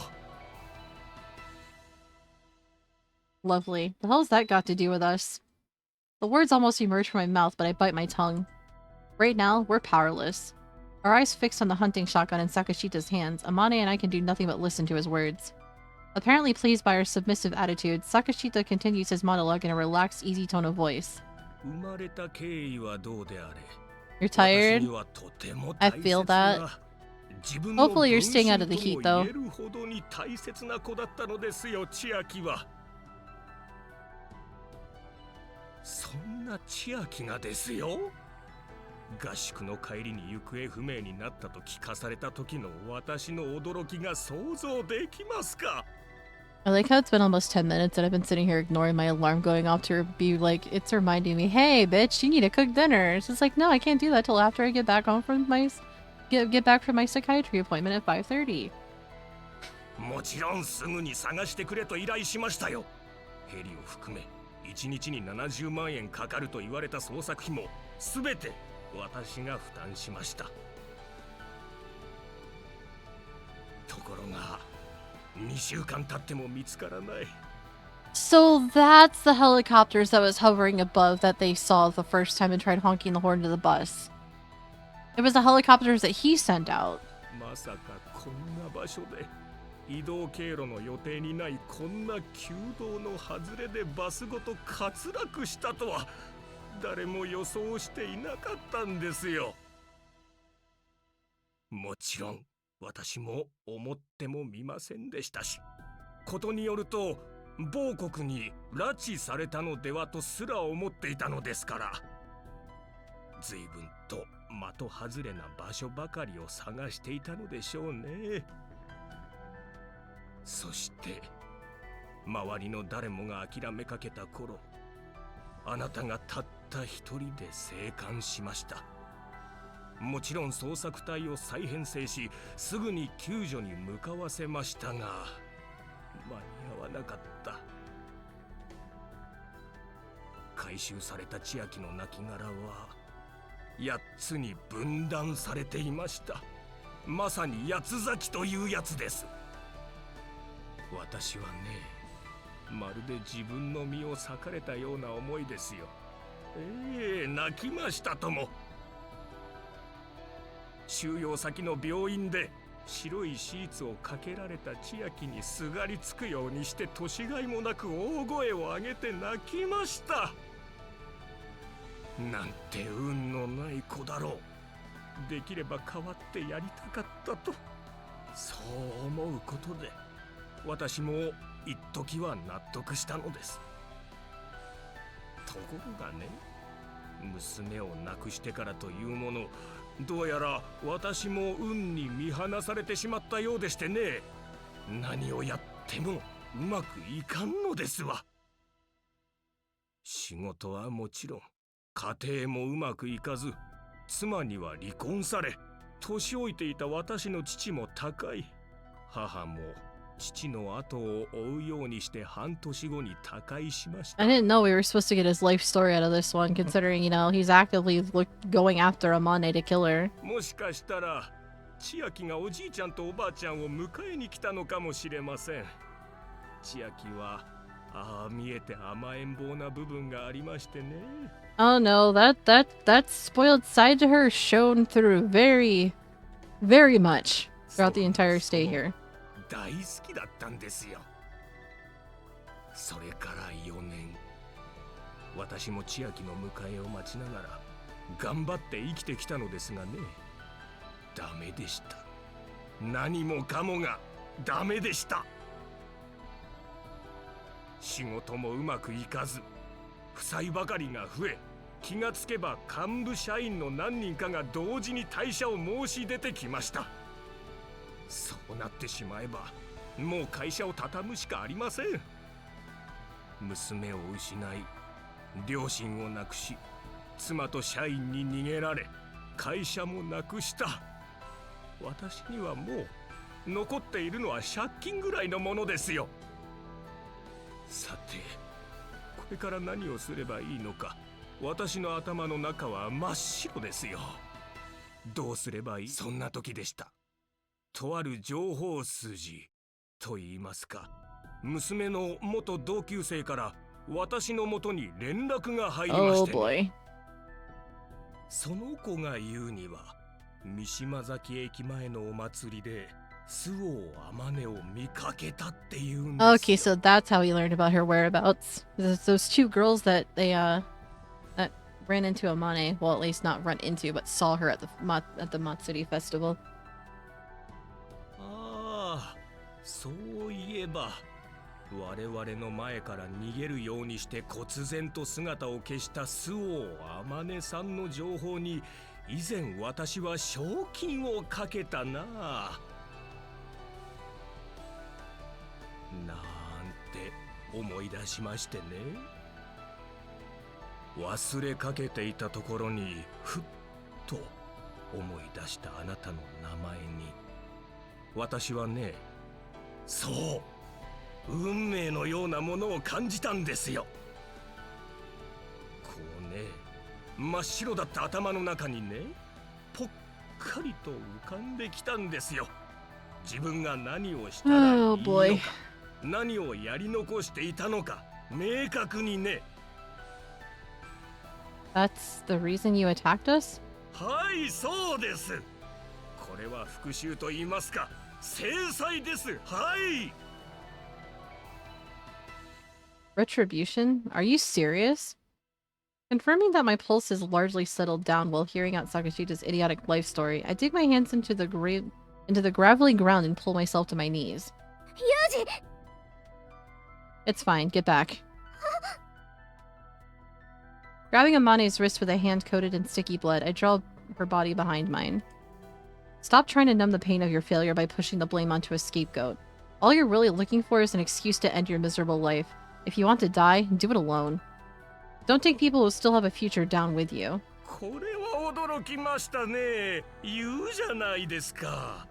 銃が怖くないんですか。 Oh, quite a few cards short of a deck, absolutely. あなた、風見裕二さん。あなた何なんです？何か妙に重厚慣れしていますね。若者特有の辛い針というわけでもなさそうですし。まるで何度も銃口の前に立ったことがあるみたいに妙に落ち着いている。おもちゃではないことは撃たれたあなたが一番よく理解しているでしょう。 As if to demonstrate, he thrusts forward the muzzle of his gun. The twin barrels, coated with black paint to prevent bare metal from flashing a warning to unsuspecting prey, glitter dully in the afternoon sun. None of that matters, Sakashita-san. Respectfully, sir, you're full of shit. You want to find a new purpose in life? Fine, good for you. I don't give a damn. But retribution? Who the hell do you think you are? You're just taking out your misery on others. Who died and made you judge, jury, and executioner? Does a shotgun and a hard luck story make you into some kind of holy warrior? Because from where I'm standing, you look more like a condescending, arrogant lunatic. If you had a real reason to deliver retribution, and if you were qualified to play that role, maybe I'd accept your judgment. But I'm not going to play along with the temper tantrum of some idiotic child who can only hold himself together by forcing his misery on others. Don't make me fucking laugh. これは参りましたね。思った以上に弁の立つ方だ。なんかもう必死ですよね。私を怒らせて、天音さんに銃口が向かないようにしているつもりですか？ Okay, we have a thunderstorm rolling in. Oh great. We're on a tornado watch now. Oh, this is awkward. Oh wait, no, wait, what? Warning. Till 5 p.m. Oh boy.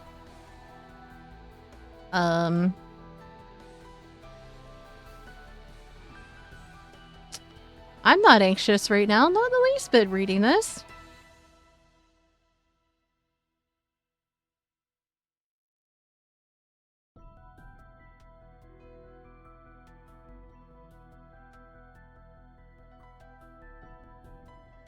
Like, I'm trying to get, like, a location of where the storm is at right now.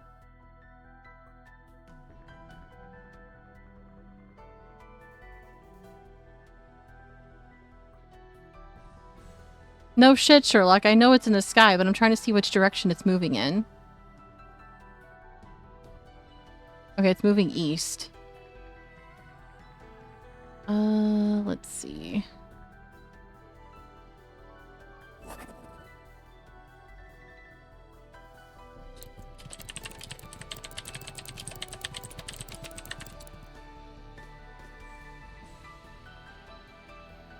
Okay, that's northwest of here. And it's moving east. I always get nervous with tornadoes because it actually does say it's currently on the ground.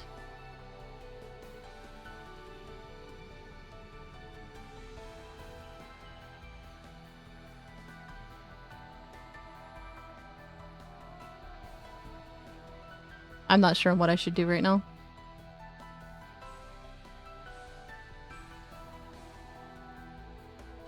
Oh yeah, I know. I'm Yeah, I'm gonna have to read out. もうやめちゃうの？ Alright. I'm gonna take precaution and just read out now. I do apologize, but, you know, weather purposes. Let me see if we can read you guys out too really quickly. I do apologize for ending abruptly, but I gotta do what I gotta do. I know it's nowhere near me right as of yet, but I'd rather be safe than sorry. Alright, who do you have on right now? Alright, we're gonna go see L&D. She's currently playing some Sunhaven at the moment. Let me finish getting through this ad real quick. Alright, let me get these raid messages going. If you are subscribed, use the first raid message. If you aren't, please use the second one. We're gonna go say hello to L&D. Oh, I do apologize for this. But thank you all for hanging out today. It was a lot of fun. Hopefully we can pick this back up again next week and not have any issues whatsoever. Yeah, I will not be on tomorrow. We'll be back on Thursday. We'll be playing some more Bokuto with Dag. Yeah, you know, I'm kind of screwed though. I live in a mobile home in upstate New York and there's a tornado actively on the ground right now. I'm kind of fucked. Assuming it goes in my direction, but I'm going to keep an eye on it. I will be on Discord, assuming I don't lose power or anything. But yes, let's go say hello to L&D.